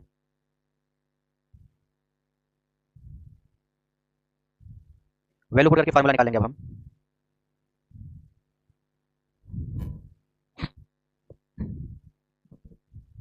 पुट करें,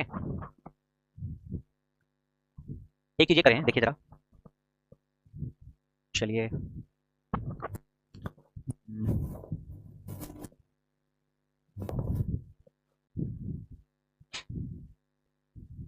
एक तो आई टू एस की वैल्यू रखनी है, उसको कैसे रखेंगे, चलिए रखते हैं। हम अगर ये मान लें कि this supply voltage is your V, supply voltage है आपका, सप्लाई वोल्टेज आपका वी, यहाँ पे जो ईएमएफ आया है वो है E1 और यहाँ पे जो ईएमएफ आया है ईएमएफ इज E2 डैश। तो अगर हम इसके और इसके क्रॉस होने वाले वोल्टेज ड्रॉप को नेगलेक्ट कर दें, भाई अगर हमने कहा R1 और X1 बहुत स्मॉल है, R1 और X1 की वैल्यू बहुत स्मॉल है, तो इसमें वाला वोल्टेज ड्रॉप नेगलेक्ट किया जा सकता है या नहीं किया जा सकता? किया जा सकता है। इसमें वाला वोल्टेज ड्रॉप नेगलेक्ट किया जा सकता है, नहीं किया जा सकता है। तो आप बोल सकते हो V बराबर होगा E1 के। अगर हम इसकी वैल्यू को बहुत कम मान लें तो इसमें वाला वोल्टेज ड्रॉप नेगलेक्ट कर देंगे, यानी ये V बराबर होगा E1 के। अगर V E1 के बराबर है इसका मतलब क्या, इसके क्रॉस, इस एलिमेंट के क्रॉस सप्लाई वोल्टेज V के बराबर है, तो इस हिस्से को हम यहाँ से हटा के यहाँ बना सकते हैं, नहीं इस हिस्से को हम यहाँ से हटा के यहाँ बना सकते हैं। तो इसको यहाँ से हटा के यहाँ बना देंगे, ये रजिस्टर और ये रजिस्टर सीरीज हो जाएगा, ऐसे ये रजिस्टर और ये इंडक्टर और इंडक्टर सीरीज में जुड़ जाएगा। जैसे ट्रांसफार्मर में किया था, सेम उसी तरीके से, जैसे ट्रांसफार्मर में किया था उसी तरीके से हम करें तो आप इसको ऐसे बना सकते हो।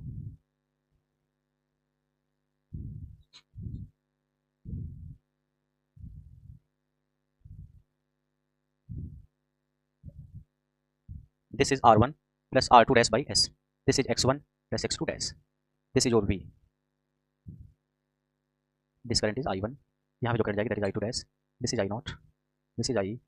This is IM. This is RI. This is RI. This is XM. ठीक है, लोड का वोल्टेज V2 dash मान लीजिए। ऐसा लिख सकते हैं नहीं, इस इक्विवेलेंट सर्किट कैसे बना सकते हैं? ये अप्रॉक्सीमेट इक्विवेलेंट सर्किट है। कैसा है? Approximate equivalent circuit. ये एग्जैक्ट था। अब इस सर्किट से अगर हम देखें, इस सर्किट से हम I2 डैश निकालें, अगर ये वोल्टेज V है तो ये वोल्टेज V होगा, ये वोल्टेज कितना होगा V, ये वोल्टेज कितना हो गया V, ये वोल्टेज V है तो ये वोल्टेज कितना हो गया V पैरेलल में है, ये वोल्टेज V है, ये वोल्टेज V है, ये रजिस्टर और एक इंडक्टर है। अच्छा ये तो शॉर्ट है, सॉरी ये कहां से आ गया, ये तो होता है नहीं ट्रांजिस्टर मोटर में। ये वोल्टेज V है, इसमें जाने वाली करंट I2 डैश है, ये रजिस्टर और इंडक्टर, जाने वाली करंट कितनी होगी I2 डैश, ये वोल्टेज करंट I2 डैश और ये रजिस्टर इंडक्टर। तो I2 डैश का फार्मूला अगर आपको लिखना हो तो I2 डैश का फार्मूला क्या होगा, I2 डैश जाने वाली करंट हो जाएगी सप्लाई वोल्टेज V अपान इंपेडेंस, इंपेडेंस कितना है R1 plus R2 dash by S plus J X1 plus X2 dash, यही तो है इंपेडेंस। तो अगर आप इसका मैग्नीट्यूड लिखोगे इस इंपेडेंस का तो क्या हो जाएगा, मैग्नीट्यूड हो जाएगा रियल पार्ट का स्क्वायर प्लस इमेजिनरी पार्ट का स्क्वायर और अंडर रूट। I2 डैश होगा V upon R1 plus R2 dash by S का square plus X1 plus X2 dash का स्क्वायर, ये हो गया I2 डैश। अब हमने क्या किया, X1 प्लस X2 डैश को X मान लिया, X1 प्लस X2 डैश को क्या मान लिया, X मान लिया हमने, इस पूरे को X मान लिया। तो I2 डैश क्या हो जाएगा V upon under root R1 plus R2 dash by S, R1 plus R2 dash by S का स्क्वायर प्लस X का square, R1 plus R2 dash by S का स्क्वायर प्लस X का square, this is your I2 dash. अब I2 dash अगर इतना है तो I2 dash की वैल्यू मैं यहां पुट करूंगा, यहां पे I2 डैश स्क्वायर है तो I2 डैश का स्क्वायर पुट करो, तो इस I2 डैश स्क्वायर में इसका स्क्वायर कर दोगे तो टॉर्क का फार्मूला क्या आएगा, टॉर्क का फार्मूला आएगा 3 अपान ओमेगा S इनटू इसका स्क्वायर कर दो, ये हो जाएगा V square upon R1 plus R2 dash by S का स्क्वायर प्लस X स्क्वायर, ये तो होगा, और into R2 dash by S into R2 dash by S। ये टॉर्क का जनरल फार्मूला आ गया। ये कुछ नहीं, इसी फार्मूले से आया, बस I2 की वैल्यू रख दो इक्विवेलेंट सर्किट देख के। This is torque equation.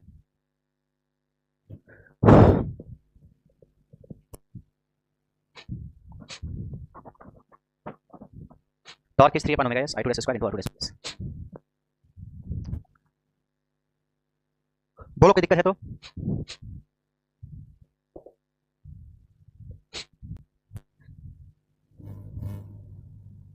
मोनोसिस ने कहा ओके सर। किलो को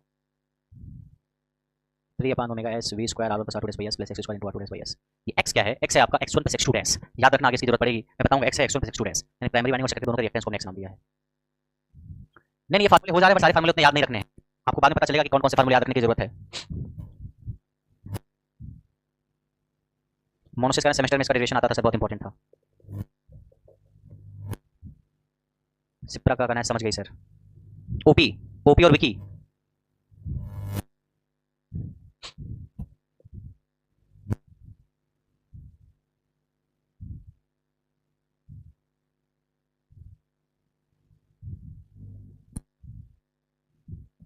चलिए ये फार्मूला तो भी जरूरत पड़ेगी इसकी, ठीक है।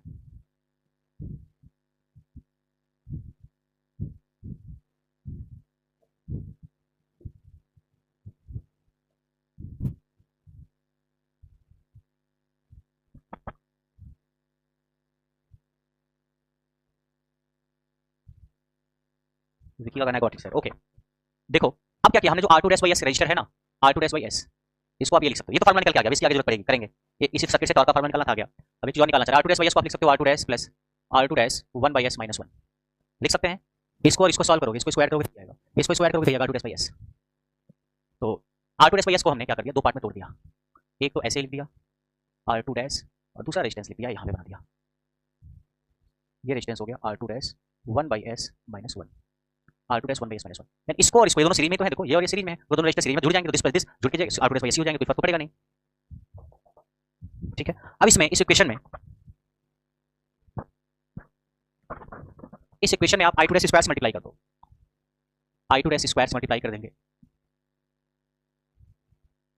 I2 dash square into R2 dash, I2 dash square into R2 dash plus I2 dash का square into R2 dash 1 by S minus 1।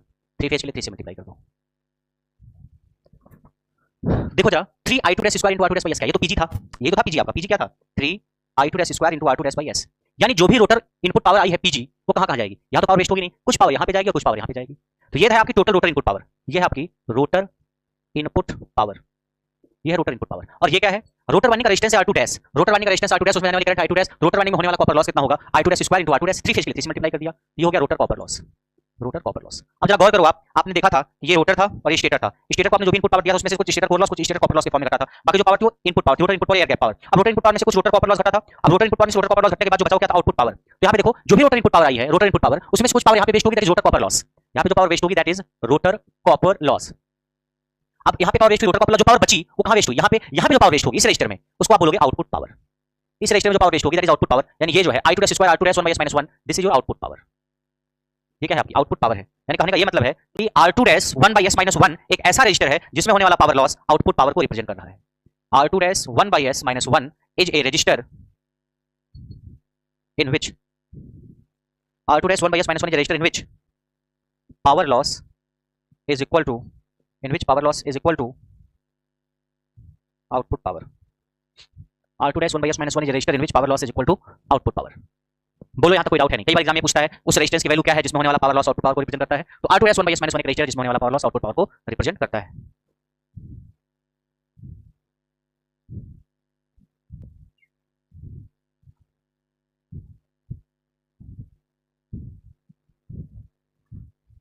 बोलो यहाँ तक हो सकता है आप लोगों को कुछ डाउट आया हो, तो आपको कोई डाउट आया तो बताइए।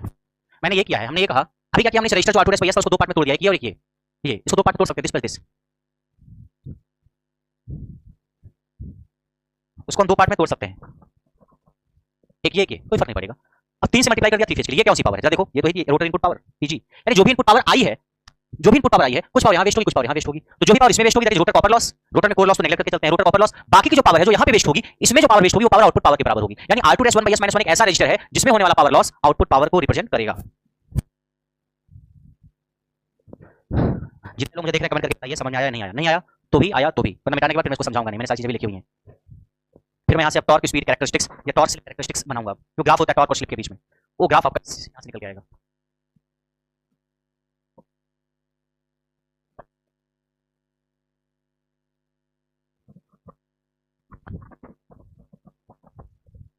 ओपी बोलना समझ में आ गया, सिप्रा क्लियर है, और बाकी लोगों को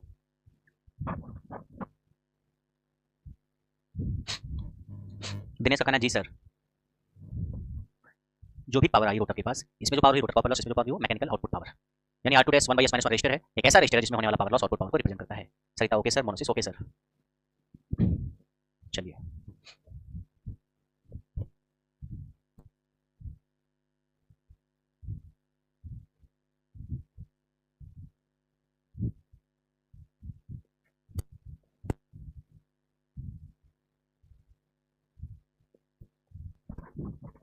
हम ग्राफ की तरफ बढ़ते हैं। देखो जरा, ये कहानी है, लो स्लिप रीजन की हम बात करते हैं पहले। जरा देखिए, लो slip region, low slip reason की हम बात करें, किसकी बात करें, लो स्लिप रीजन की, तो लो स्लिप रीजन में स्लिप क्या होगी, बहुत कम, स्लिप इज लो। और अगर स्लिप लो है, देखो गौर करो जरा, यहाँ पे ये टॉर्क का फार्मूला है, लो स्लिप रीजन में स्लिप बहुत कम होगी, स्लिप बहुत कम होगी एस, ये बहुत कम होगा, ये वैल्यू बहुत ज्यादा होगी, और ये वैल्यू इतनी ज्यादा होगी कि R1 के कंपेरिजन में वैल्यू बहुत ज्यादा हो जाएगी, तो आप R1 को नेगलेक्ट कर सकते हो, साथ साथ इसको भी नेगलेक्ट कर सकते हो। देखो आप R1 प्लस नीचे वाली वैल्यू लिख रहा हूं मैं, R2 रेस बाई एस, नहीं रोटर में R2 रेस बाई एस है, एस मींस उस स्पीड को रिप्रेजेंट करता है स्लिप, R1 प्लस R2 रेस बाई एस, इस पूरे का whole square plus X square, ये कहानी है। देखो ये तो है नीचे वाली कहानी। अगर स्लिप बहुत लो है, if slip is very very low, if slip is very very low, ये वैल्यू बहुत कम है, स्लिप मींस 0.02 0.01 0.03 के आसपास, स्लिप अगर बहुत कम है ये वैल्यू बहुत ज्यादा होगी, और अगर ये वैल्यू बहुत ज्यादा है, इसका मतलब वैल्यू इतनी ज्यादा है, R1 की वैल्यू बहुत कम होगी, उसको नेगलेक्ट कर सकते हैं, एक्स स्क्वायर को भी नेगलेक्ट कर सकते हैं, इसको लगभग आप लिख सकते हो बराबर R2 रेस बाई एस का होल स्क्वायर। हमने ऐसे कहा अगर स्लिप बहुत कम है तो वैल्यू मान ली होगी 499, मान लीजिए वैल्यू प्लस ये वैल्यू है 0.1 प्लस ये वैल्यू एक्स स्क्वायर मान लीजिए 2, समझ लो R1 मान लीजिए 0.1, ये वैल्यू काफी ज्यादा होगी, स्लिप का वैल्यू बहुत ज्यादा 499, पूरे का whole square plus X square वाला 2 है, तो इसमें 0.1 स्क्वायर करो फिर 2 ऐड करो, इसको लगभग बराबर नहीं लिख सकते हो 499 के स्क्वायर के, लगभग बराबर हो जाएगा, तो लिख दिया R2 रेस बाई एस का स्क्वायर, ठीक है। तो लिख दिया, आप लिखो जरा, टॉर्क का फार्मूला आएगा 3 upon omega S into V square upon, इस पूरे की जगह लिखो R2 रेस square upon S square into R2 रेस बाई इंटू R2 रेस अपान एस, R2 रेस upon S, 3 upon omega S V square, तो ये है इंटू R2 रेस upon S divide by R2 रेस by S square means S square upon R2 रेस का स्क्वायर, 3 अपान ओमेगा एस, ये से कैंसिल हो गया, तो क्या हो जाएगा, ऊपर क्या होगा S into V square into R2 रेस, होगा नहीं, ये से कट गया, एक स्लिप ऊपर बची 3 अपान ओमेगा एस, ये हो गया वी स्क्वायर, R2 रेस ये कट गया, कितना हो गया R2 रेस, टॉर्क जो आपका मिला है 3 upon omega S S V square R2 रेस। यहां से आप क्या लिख सकते हो, torque is directly proportional to slip, torque is directly proportional to slip, कब ऐसा ऐसा है, लो स्लिप रीजन है भाई, इन सारी वैल्यूज को कांस्टेंट मान लिया, बस समझ में आ रही है नहीं आ रही आपको, इसका मतलब टॉर्क और स्लिप के बीच में जो ग्राफ होगा वो लीनियर ग्राफ होगा, कैसा ग्राफ होगा, लीनियर, लीनियर, टॉर्क और स्लिप के बीच में लीनियर ग्राफ होगा।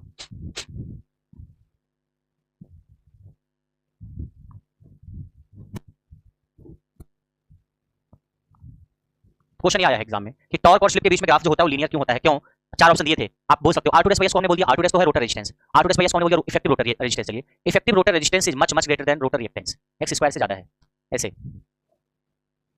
इन low slip region, in low slip region torque is directly proportional to slip because effective rotor resistance, effective rotor resistance is much much, effective rotor resistance is much much greater then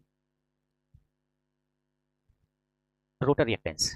देखो जरा, इस पूरी value आपने ये लिखा, ये क्या, ये इफेक्टिव रोटर रेजिस्टेंस, इसको आपने लिया, इसको आपने नेगलेक्ट कर दिया, तो एक्स स्क्वायर को हमने मान लिया रोटर रिएक्टेंस एक तरीके से, मान लीजिए एक्स क्या था, याद करो एक्स क्या था, x1 plus x2 dash, x1 तो रोटर रजिस्टर का लीकेज रिएक्टेंस होता है, इसको तो वैसे भी हम नेगलेक्ट करेंगे आगे, जीरो मान लें, x बराबर x2 डैश है नहीं, x बराबर x2 डैश मींस x एक तरीके से रोटर का रिएक्टेंस है, तो effective rotor resistance is much much greater than rotor reactance, तो इन सब की तरफ हमने लिखा, इसको भी नेगलेक्ट कर दिया, ये तो काफी कम होता है, R1 और x1 तो काफी कम होता ही है, इसके बराबर ये लिखा है हमने, तो चार ऑप्शन दिया तो उसमें एक ऑप्शन ये होगा effective rotor resistance is much much greater than rotor reactance, इसलिए जो ग्राफ होता है लो स्लिप रीजन में लीनियर होता है, तो टॉर्क और स्लिप का जो ग्राफ है that graph is linear in low slip region, यानी टॉर्क बढ़ेगा तो स्लिप बढ़ेगी, टॉर्क घटेगा तो स्लिप घटेगी। अब आइए बात करते हैं हाई स्लिप रीजन में, high slip region, high slip region में क्या होगा, हाई स्लिप रीजन मतलब स्लिप वैल्यू 1 के आसपास होगी, तो R1 प्लस R2 रेस बाई एस, एस के पे 1 ही रख दो, मींस हाई होता 0.9 के आसपास है तो 1 रख दो, इसका स्क्वायर प्लस एक्स स्क्वायर, ये हो जाएगा, एस पे 1 रख दिया, यहाँ एस पे जो 1 नहीं रखा, यहाँ पे 1 नहीं रखा क्योंकि एक ऐसी है दूसरा ऐसी है, ये वाला एस इसके ऊपर ज्यादा इफेक्ट डालेगा क्योंकि यहाँ पे स्क्वायर है, ये वाला जो है ना इसका स्क्वायर ये वाला इसके ऊपर ज्यादा इफेक्ट डालेगा, ये केवल r2 एक ही पावर है इतना इफेक्ट नहीं डालेगा, तो एस पे 1 यहाँ पे रख दिया, इसलिए बहुत हाई मतलब 0.9 के आसपास है। तो आप लिखोगे torque is 3 upon omega S into V square upon इस पूरे की जगह क्या लिख सकते हो r1 plus r2 dash by square plus X square into r2 dash by S into r2 dash by S. यहाँ पे देखो इस पूरी वैल्यू को कंसीडर करो तो torque is inversely proportional to S, यहाँ पे एस क्या नीचे, यहाँ पे टॉर्क और स्लिप के बीच जो ग्राफ होगा इनवर्स रिलेशन में आएगा, जो ग्राफ का नेचर होगा rectangular hyperbola, rectangular hyperbola, torque और स्लिप के बीच का, एस बढ़ेगा तो टॉर्क घटेगा, एस घटेगा तो टॉर्क बढ़ेगा, ये बढ़ेगा तो घटेगा, ये घटेगा तो बढ़ेगा, यानी टॉर्क और स्लिप के बीच का ग्राफ इनवर्स रिलेशन होगा, रेक्टेंगुलर हाइपरबोला होगा। ये कब होगा? हाई स्लिप रीजन में। लो स्लिप रीजन में t is directly proportional to S और हाई स्लिप रीजन में t is inversely proportional to S होगा। इस स्लिप का इफेक्ट होगा, बट इसके और इसके इफेक्ट में ये भी इसके ऊपर प्रभाव डालेगा, ये भी इसके ऊपर प्रभाव डालेगा। इसका प्रभाव इसके ऊपर ज्यादा क्योंकि ये देखो स्क्वायर के साथ डब्बे में बंधा है, स्क्वायर इसका, तो स्क्वायर का ज्यादा फर्क पड़ेगा। अगर आपने इसको डबल हाफ किया तो स्क्वायर गुना चेंज होगा टॉर्क, ये ऐसी पावर बनती है, इसका इसके ऊपर उतना फर्क नहीं पड़ेगा, केवल इसलिए हमने इस एस के जगह पे रखा, इसको वही रखने दिया, ये हो गया। तो हाई स्लिप रीजन में ये कहानी है। तो लो स्लिप रीजन में torque is directly proportional to S और हाई स्लिप रीजन में t is inversely proportional to S. ठीक है, अब जो टॉर्क है, अगर मैं यहाँ से मैक्सिमम टॉर्क निकालना चाहूँ, क्या निकालना चाहूँ? Maximum torque. तो जो टॉर्क है इसको डिफरेंशिएट करोगे आप किसके रिस्पेक्ट में? स्लिप के रिस्पेक्ट में, और जीरो पुट कर दोगे। इस पूरे टॉर्क को स्लिप के रिस्पेक्ट में जीरो करोगे, स्लिप के रिस्पेक्ट में डिफरेंशिएट करोगे, जीरो करोगे तो कुछ कंडीशंस निकल के आएगी। फिर जो कंडीशन निकल के आएगी उसको इसमें रखोगे तो मैक्सिमम टॉर्क मिलेगा, और जिस स्लिप पे मैक्सिमम टॉर्क मिलेगा उस स्लिप पे मैं लिख रहा हूँ। तो यहाँ से मैक्सिमम टॉर्क की अगर कंडीशन लिखनी हो तो टी मैक्स होगा आपका V square upon T max हो जाएगा 3 upon omega S V square upon 2x2 dash, T max है।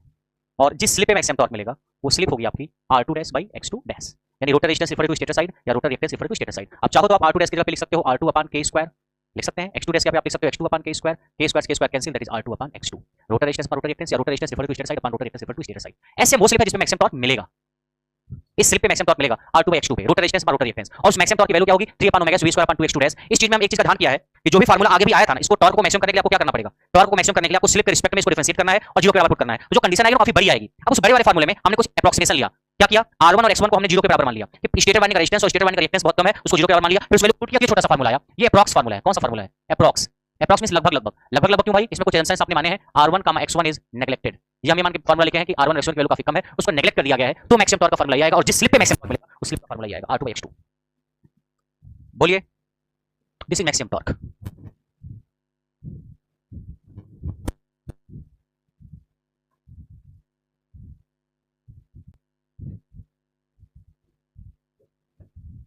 यहाँ क्वेश्चन आता है, ये भी supply voltage x2 rotor winding का reactance refer to stator side 3 upon omega S. यहाँ से देखिए T max is directly proportional to V square, यानी मैक्सिमम टॉर्क सप्लाई वोल्टेज के स्क्वायर के डायरेक्टली प्रोपोर्शनल है। वोल्टेज बढ़ेगा तो बढ़ेगा, वोल्टेज घटेगा तो घटेगा, वोल्टेज 2 गुना होगा तो 4 गुना बढ़ेगा, वोल्टेज हाफ होगा तो 1/4 हो जाएगा। ठीक है, और ये तो स्लिप है SM, वो स्लिप है जिसमें मैक्सिमम टॉर्क मिलता है, मैं लिख दे रहा हूँ, where SM is slip corresponding to maximum torque, या the slip at which maximum torque is obtained, slip at which maximum torque is obtained, that is SM, slip corresponding to maximum torque, slip at which maximum torque is obtained। T max is directly proportional to V square। Question ये है, if supply voltage is reduced 10% then maximum torque will be, अगर हमने supply voltage को 10% क्या कर दिया, घटा दिया, तो मैक्सिमम टॉर्क कितने परसेंट बढ़ेगा घटेगा, ये क्वेश्चन पूछा गया है। सप्लाई वोल्टेज को 10% घटाया है तो मैक्सिमम टॉर्क पे क्या फर्क पड़ेगा, कैसे सॉल्व करेंगे? देखो, इसको आप लिख सकते हो Tm1 अपॉन Tm2 बराबर V1 square upon V2 square, जहां Tm1 मैक्सिमम टॉर्क है वोल्टेज V1 और Tm2 मैक्सिमम टॉर्क है voltage V2। Tm1 is maximum torque है voltage V1, Tm2 is maximum torque है वोल्टेज V2। यहां से अगर आप सॉल्व करोगे, यहां से आप सॉल्व करोगे तो क्या हो जाएगा? पहले मैक्सिमम टॉर्क कितना था वो निकालना है, Tm1 अपॉन Tm2, वोल्टेज कितना था पहले? कुछ था, मान लीजिए वोल्टेज 100 था, बाद वोल्टेज 10% घटा दिया गया। वोल्टेज पहले 100 था, 10% घटा दिया, कितना हो गया? 90। 10% घटा गया, स्क्वायर है 0 0 में 10 का स्क्वायर 100, 9 का स्क्वायर 81, यानी अगर पहले मैक्सिमम टॉर्क 100 था तो मैक्सिमम टॉर्क 81 हो गया। अगर पहले मैक्सिमम टॉर्क 100 था तो मैक्सिमम टॉर्क 81 हो गया, 100 से 81 हो गया, कितना? 19 घट गया। किस पे? 100 से 19 घटा है फिर 81 हुआ, मींस 19 घटा है, 100 पे 19 घटा है, मींस आपका जो मैक्सिमम टॉर्क है वो 19% डिक्रीज हुआ है। क्या होगा? 19% डिक्रीज होगा। नई बात समझ में? यहां से एक चीज और देख सकते हो आप, रोटर सर्किट का रेजिस्टेंस बढ़ाने पे मैक्सिमम टॉर्क के ऊपर क्या प्रभाव पड़ेगा? मैक्सिमम टॉर्क में कहीं रोटर सर्किट का रेजिस्टेंस है क्या? है क्या कहीं पे? देखो, ये omega S x2 dash rotor का रिएक्टेंस है, भी सप्लाई वोल्टेज है, रोटर रेजिस्टेंस कहीं है ही नहीं। तो अगर रोटर वाइंडिंग का रेजिस्टेंस है, रोटर सर्किट का रेजिस्टेंस आप बढ़ाते हो या रोटर सर्किट का रेजिस्टेंस आप घटाते हो, उसका कोई भी फर्क नहीं पड़ेगा किस पे? मैक्सिमम टॉर्क पे। क्या ये है कि मैक्सिमम टॉर्क, या इसे क्या बोलते हैं? Breakdown torque. Maximum torque या breakdown torque, maximum torque और breakdown torque is independent of, maximum torque और breakdown torque is independent of rotor circuit resistance. यानी रोटर सर्किट का रेजिस्टेंस आप बढ़ाइए, रोटर सर्किट का resistance आप बढ़ाइए चाहे घटाइए, आपका टी मैक्स जो है वो कांस्टेंट ही बना रहेगा। बोलिए यहाँ तक समझ आया नहीं?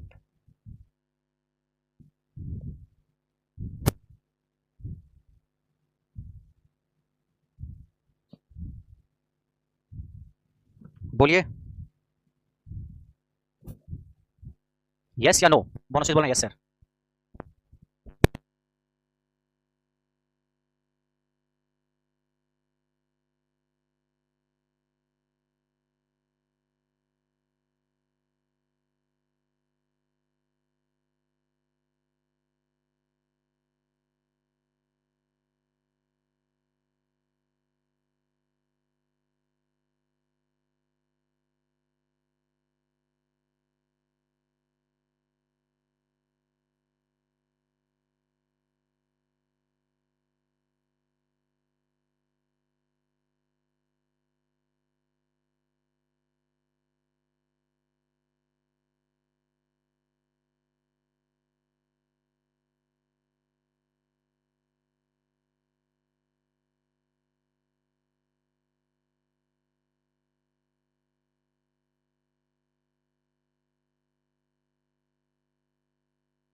विकी बोल रहे हैं सम वाला एक बार फिर से। सम वाला एक बार फिर से आपने पूछा क्यों नहीं तब?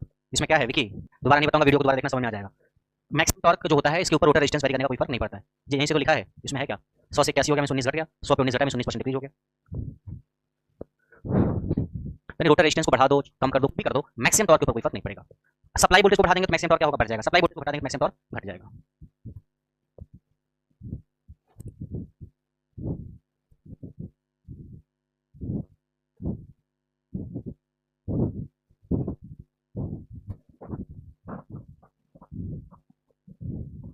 देखिए torque, speed,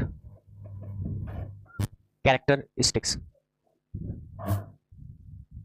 torque speed characteristics, ठीक है। देखो इस एक्सिस पे हमने टॉर्क लिया है और इस एक्सिस पे हमने स्पीड लिया है, यानी स्पीड भी लिया है इसी एक्सिस पे और इसी एक्सिस पे हमने स्लिप भी ले लिया है, दोनों ले लिया है इसी एक्सिस पे। और इस एक्सिस पे हमने क्या ले लिया है? टॉर्क। टॉर्क स्लिप कैरेक्टरिस्टिक्स बोलते हैं, इसलिए टॉर्क स्पीड कैरेक्टरिस्टिक्स, यानी इसी एक्सिस पे स्पीड और टॉर्क दोनों लेते हैं। देखो यहाँ पे एनआर बराबर 0 है और एनआर मान लीजिए बराबर के यहाँ पे कितनी हो गई एनआर?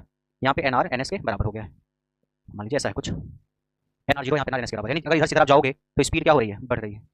इधर से जाओगे तो स्पीड क्या हो रही है? बढ़ रही है। अगर एनआर 0 है तो यहाँ पे स्लिप कितनी होगी? स्लिप 1 होगी। जीरो होगा स्लिप 1 होगी, और एनआर बराबर एनएस है तो स्लिप यहाँ पे क्या होगी? 0। एनआर एनएस के बराबर स्लिप 0, एनआर 0 स्लिप 1 है, ठीक है। ऐसे जाओगे तो स्पीड बढ़ेगी, इधर से जाओगे तो स्लिप बढ़ेगी। देखो स्लिप यहाँ 1 है, स्लिप यहाँ 0। ऐसे जाओगे तो स्लिप बढ़ेगी, स्लिप 0 से 1 होगी, तो इधर से इधर आओगे तो स्लिप आपकी बढ़ेगी। इधर से इधर आएंगे तो स्लिप बढ़ेगी, इधर से जाएंगे तो स्पीड बढ़ेगी। एनआर 0 है तो स्लिप 1 है, जब स्पीड मिनिमम तो स्लिप मैक्सिमम, और जब स्पीड एनएस के बराबर क्या है? 0 है। अगर हम ग्राफ इसका बनाएं तो कुछ इस तरीके से आता है। ये एनआर बराबर 0, जब स्पीड 0 है आपकी मोटर की, जब स्पीड 0 है आपकी मोटर की, तब जो टॉर्क है उसको हम बोलते हैं स्टार्टिंग टॉर्क। जब स्पीड 0 है तब जो टॉर्क की वैल्यू है that is called starting torque. ये है TST, means this torque is called starting torque. और ये कौन सा टॉर्क है? ये मैक्सिमम टॉर्क है। ये कौन सा टॉर्क है? This is T max. ये टी मैक्स है, मैक्सिमम टॉर्क है, टी मैक्स। और मैक्सिमम टॉर्क जिस स्लिप पे मिल रहा है उस स्लिप को हमने नाम दे दिया एसएम। ये स्टार्टिंग टॉर्क, ये मैक्सिमम टॉर्क। मैक्सिमम टॉर्क क्या है? ये this one, this is maximum torque, ठीक है। जिस स्लिप पे मैक्सिमम टॉर्क मिला उस स्लिप एसएम है। अब आप ये बताओ एनआर बराबर 0 पे जब स्पीड 0 है तो कुछ टॉर्क मिल रहा है? नहीं है, मिल रहा है। तो स्पीड 0 है तो कुछ टॉर्क प्रेजेंट है, जो टॉर्क इसको घुमाएगा, मींस स्टार्टिंग टॉर्क प्रेजेंट है आपके 3 फेज इंडक्शन मोटर में, इसलिए 3 phase induction motor self starting होती है। 3 phase induction motor is self starting in nature. क्यों? क्योंकि जब स्पीड 0 है मींस मोटर रुकी है तो उसको घुमाने वाला जो टॉर्क होता है दैट इज स्टार्टिंग टॉर्क, वो प्रेजेंट है। तो अगर स्टार्टिंग टॉर्क प्रेजेंट है इसलिए क्या है?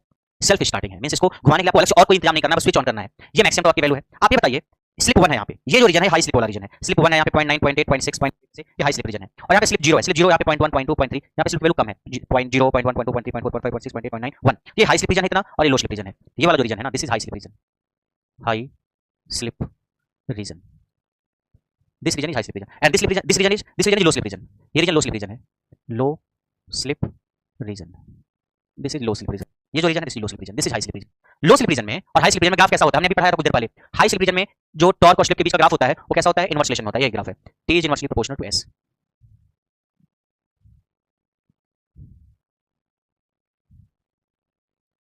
ठीक है, T is inversely proportional to S, यानी अगर स्लिप बढ़ेगी तो टॉर्क घटेगा, स्लिप घटेगी तो टॉर्क बढ़ेगा, ये बढ़ेगा तो घटेगा, ये घटेगा तो बढ़ेगा। टी और एस इनवर्स रिलेशन में है। क्वेश्चन आता है कि हाई स्लिप रीजन में स्लिप बढ़ने पर या टॉर्क का क्या प्रभाव पड़ता है। तो आप देखो इधर से इधर जाओगे तो स्लिप क्या हो रही है, घटेगी, स्लिप घट रही है तो टॉर्क बढ़ रहा है, स्लिप बढ़ेगी तो टॉर्क बढ़ेगा। हाई स्लिप रीजन में आप इधर आ रहे हो, आप इधर आ रहे हो तो स्लिप बढ़ रही है, स्लिप बढ़ रही है तो टॉर्क घट रहा है, स्लिप बढ़ रही है तो टॉर्क घटेगा। T is inversely proportional to S, ये जो नेचर होता है this is called rectangular hyperbola, rectangular hyperbola. और ये वाला जो ग्राफ है दिस वन, ये लो स्लिप रीजन वाला है। लो स्लिप रीजन में जो ग्राफ होता है टी और एस के बीच का, T is directly proportional to S, T और एस के बीच में एक रिलेशन ये है, दूसरा टी और एस के बीच में रिलेशन ये है, T is directly proportional to S. यहां पे जो ग्राफ होगा this graph will be linear in nature, linear होगा। लीनियर का मतलब क्या, स्लिप बढ़ेगी तो टॉर्क बढ़ेगा, स्लिप घटेगी तो टॉर्क घटेगा। अब इधर आओ जरा देखो, अब इधर आओ, इधर आओगे तो क्या हो रहा है, स्लिप बढ़ रही है, स्लिप बढ़ रही है तो टॉर्क भी तो बढ़ रहा है, स्लिप बढ़ रही है तो टॉर्क बढ़ रहा है। इधर जाओ, इधर जाओगे तो क्या हो रहा है, स्लिप देखो घट रही है, जाने पे जाओगे तो स्लिप घटेगी, स्लिप घटेगी तो टॉर्क भी तो घट रहा है, स्लिप बढ़ेगी तो टॉर्क भी घटेगा। तो ये लीनियर रीजन है। तो क्वेश्चन यहाँ पे आ जाता है कि लो स्लिप रीजन में स्पीड घटने या बढ़ने पे टॉर्क पे क्या प्रभाव पड़ेगा, लो स्लिप रीजन में स्लिप के बढ़ने घटने पे टॉर्क का क्या प्रभाव पड़ेगा, हाई स्लिप रीजन में स्लिप के घटने बढ़ने पे टॉर्क पे क्या प्रभाव पड़ेगा। तो ये हाई स्लिप रीजन है, हाई स्लिप रीजन में टॉर्क और स्लिप इनवर्स रिलेशन में है और लो स्लिप रीजन में टॉर्क और स्लिप लीनियर रिलेशन में है। कल आपको बताएंगे जब अनस्टेबल और स्टेबल रीजन के क्वेश्चंस कराएंगे, जब अनस्टेबल और स्टेबल रीजन के क्वेश्चन कराएंगे तो आपको समझ में आएगा। अभी क्या मान लो ये जो रीजन होता है यहाँ से यहाँ तक, ये अनस्टेबल रीजन होता है। कैसा होता है, अनस्टेबल, यहाँ से तक का, और यहाँ से तक का रीजन कैसा होता है, स्टेबल रीजन। यानी जो हाई स्लिप वाला रीजन है ना वो अनस्टेबल है और लो स्लिप वाला रीजन जो है स्टेबल रीजन। स्लिप लो वाला रीजन क्या है, स्टेबल रीजन। ये ग्राफ है आपका torque speed characteristics. T S T starting torque, T max maximum torque, S है मोस्ट स्लिप जिसमें मैक्सिमम टॉर्क मिलता है। क्वेश्चन कैसे आ सकता है, हाई स्लिप रीजन में, in high slip region, in high slip region as speed increases तो torque पे क्या फर्क पड़ता है। देखो हाई स्लिप रीजन में स्पीड बढ़ती है, स्पीड बढ़ने का मतलब समझ आप इधर बढ़ रहे हो, स्पीड बढ़ेगी तो टॉर्क भी बढ़ेगा, और एज स्पीड डिक्रीजेस, और अगर हाई स्लिप में स्पीड कम हो रही है, स्पीड कम हो रही है मतलब आप इधर आ रहे हो, आप इधर आ रहे हो तो टॉर्क क्या होगा, घटेगा, ये टॉर्क बढ़ेगा, यहाँ पे टॉर्क घटेगा। In high slip region as slip increases, slip increases, slip increase मतलब आप इधर आ रहे हो, स्लिप इंक्रीजेस तो टॉर्क डिक्रीजेस, टॉर्क क्या होगा, डिक्रीज करेगा, as slip decreases torque increases, slip decreases torque increases, ये इनवर्स रिलेशन में होगा। अब इसी बात है। और लो स्लिप रीजन में, in low slip region, low slip region वो है, इसमें आ सकता है as speed increases, as speed increases torque, speed बढ़ रही है, स्पीड बढ़ रही है मतलब आप इधर जा रहे हो, स्पीड बढ़ रही है तो टॉर्क घट रहा है, स्पीड बढ़ रही है तो टॉर्क घट रहा है, और as speed decreases, as speed जैसे स्पीड घटेगी, और अगर स्पीड घटेगी, स्पीड घटने का मतलब आप इधर आ रहे हो, स्पीड घटेगी टॉर्क बढ़ेगा, टॉर्क बढ़ेगा। ये तो स्पीड का रिलेशन है। और स्लिप की बात करोगे तो as slip increases, slip increases तो टॉर्क इंक्रीजेस, लीनियर रिलेशनशिप है, और as slip decreases torque decreases, linear relationship है। ये बढ़ेगा तो बढ़ेगा, ये घटेगा तो घटेगा, अब ऐसी बात, ये बढ़ेगा तो घटेगा, घटेगा तो बढ़ेगा। ठीक है, क्वेश्चन आता है कि अनस्टेबल रीजन में स्पीड बढ़ने पर या स्लिप बढ़ने पर क्या प्रभाव पड़ता है। जान लो कोई अनस्टेबल रीजन है, हाई स्लिप वाला, और ये पूछा जाता है कि अनस्टेबल रीजन में, स्टेबल रीजन में स्पीड या स्लिप का टॉर्क के ऊपर क्या प्रभाव पड़ता है। स्टेबल रीजन मतलब ये वाला reason, low slip reason. Shipra ने आंसर दिया है, करेक्ट आंसर है। ठीक है, दिस इज मैक्सिमम टॉर्क, और मैक्सिमम टॉर्क का फार्मूला आपको लिखा गया था अभी, T max is maximum torque.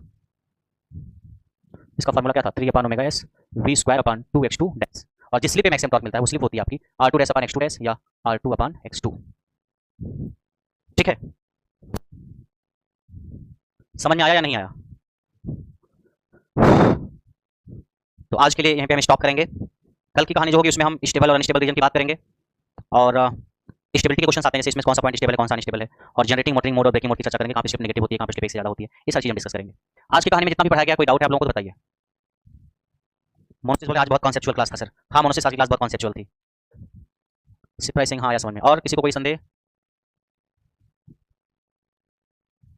Vicky बोल रहे हैं गुड नाइट सर, मोनोसिस नो डाउट सर। सरिता बोल रहे हैं और कैसे नहीं आएगा सर, मतलब क्या सरिता आपका। अशोक बोल रहे हैं समझ गए, दिनेश बोल रहे हैं कोई डाउट नहीं। तो ये क्वेश्चन आ सकता है कि अनस्टेबल रीजन में या हाई स्लिप रीजन में स्पीड या स्लिप के वेरी करने का टॉर्क के ऊपर क्या प्रभाव पड़ेगा, या स्टेबल रीजन में या लो स्लिप रीजन में स्पीड या स्लिप को वेरी करने का टॉर्क के ऊपर क्या प्रभाव पड़ेगा। ठीक है, आज की कहानी यहीं तक, बाकी की कहानी कल।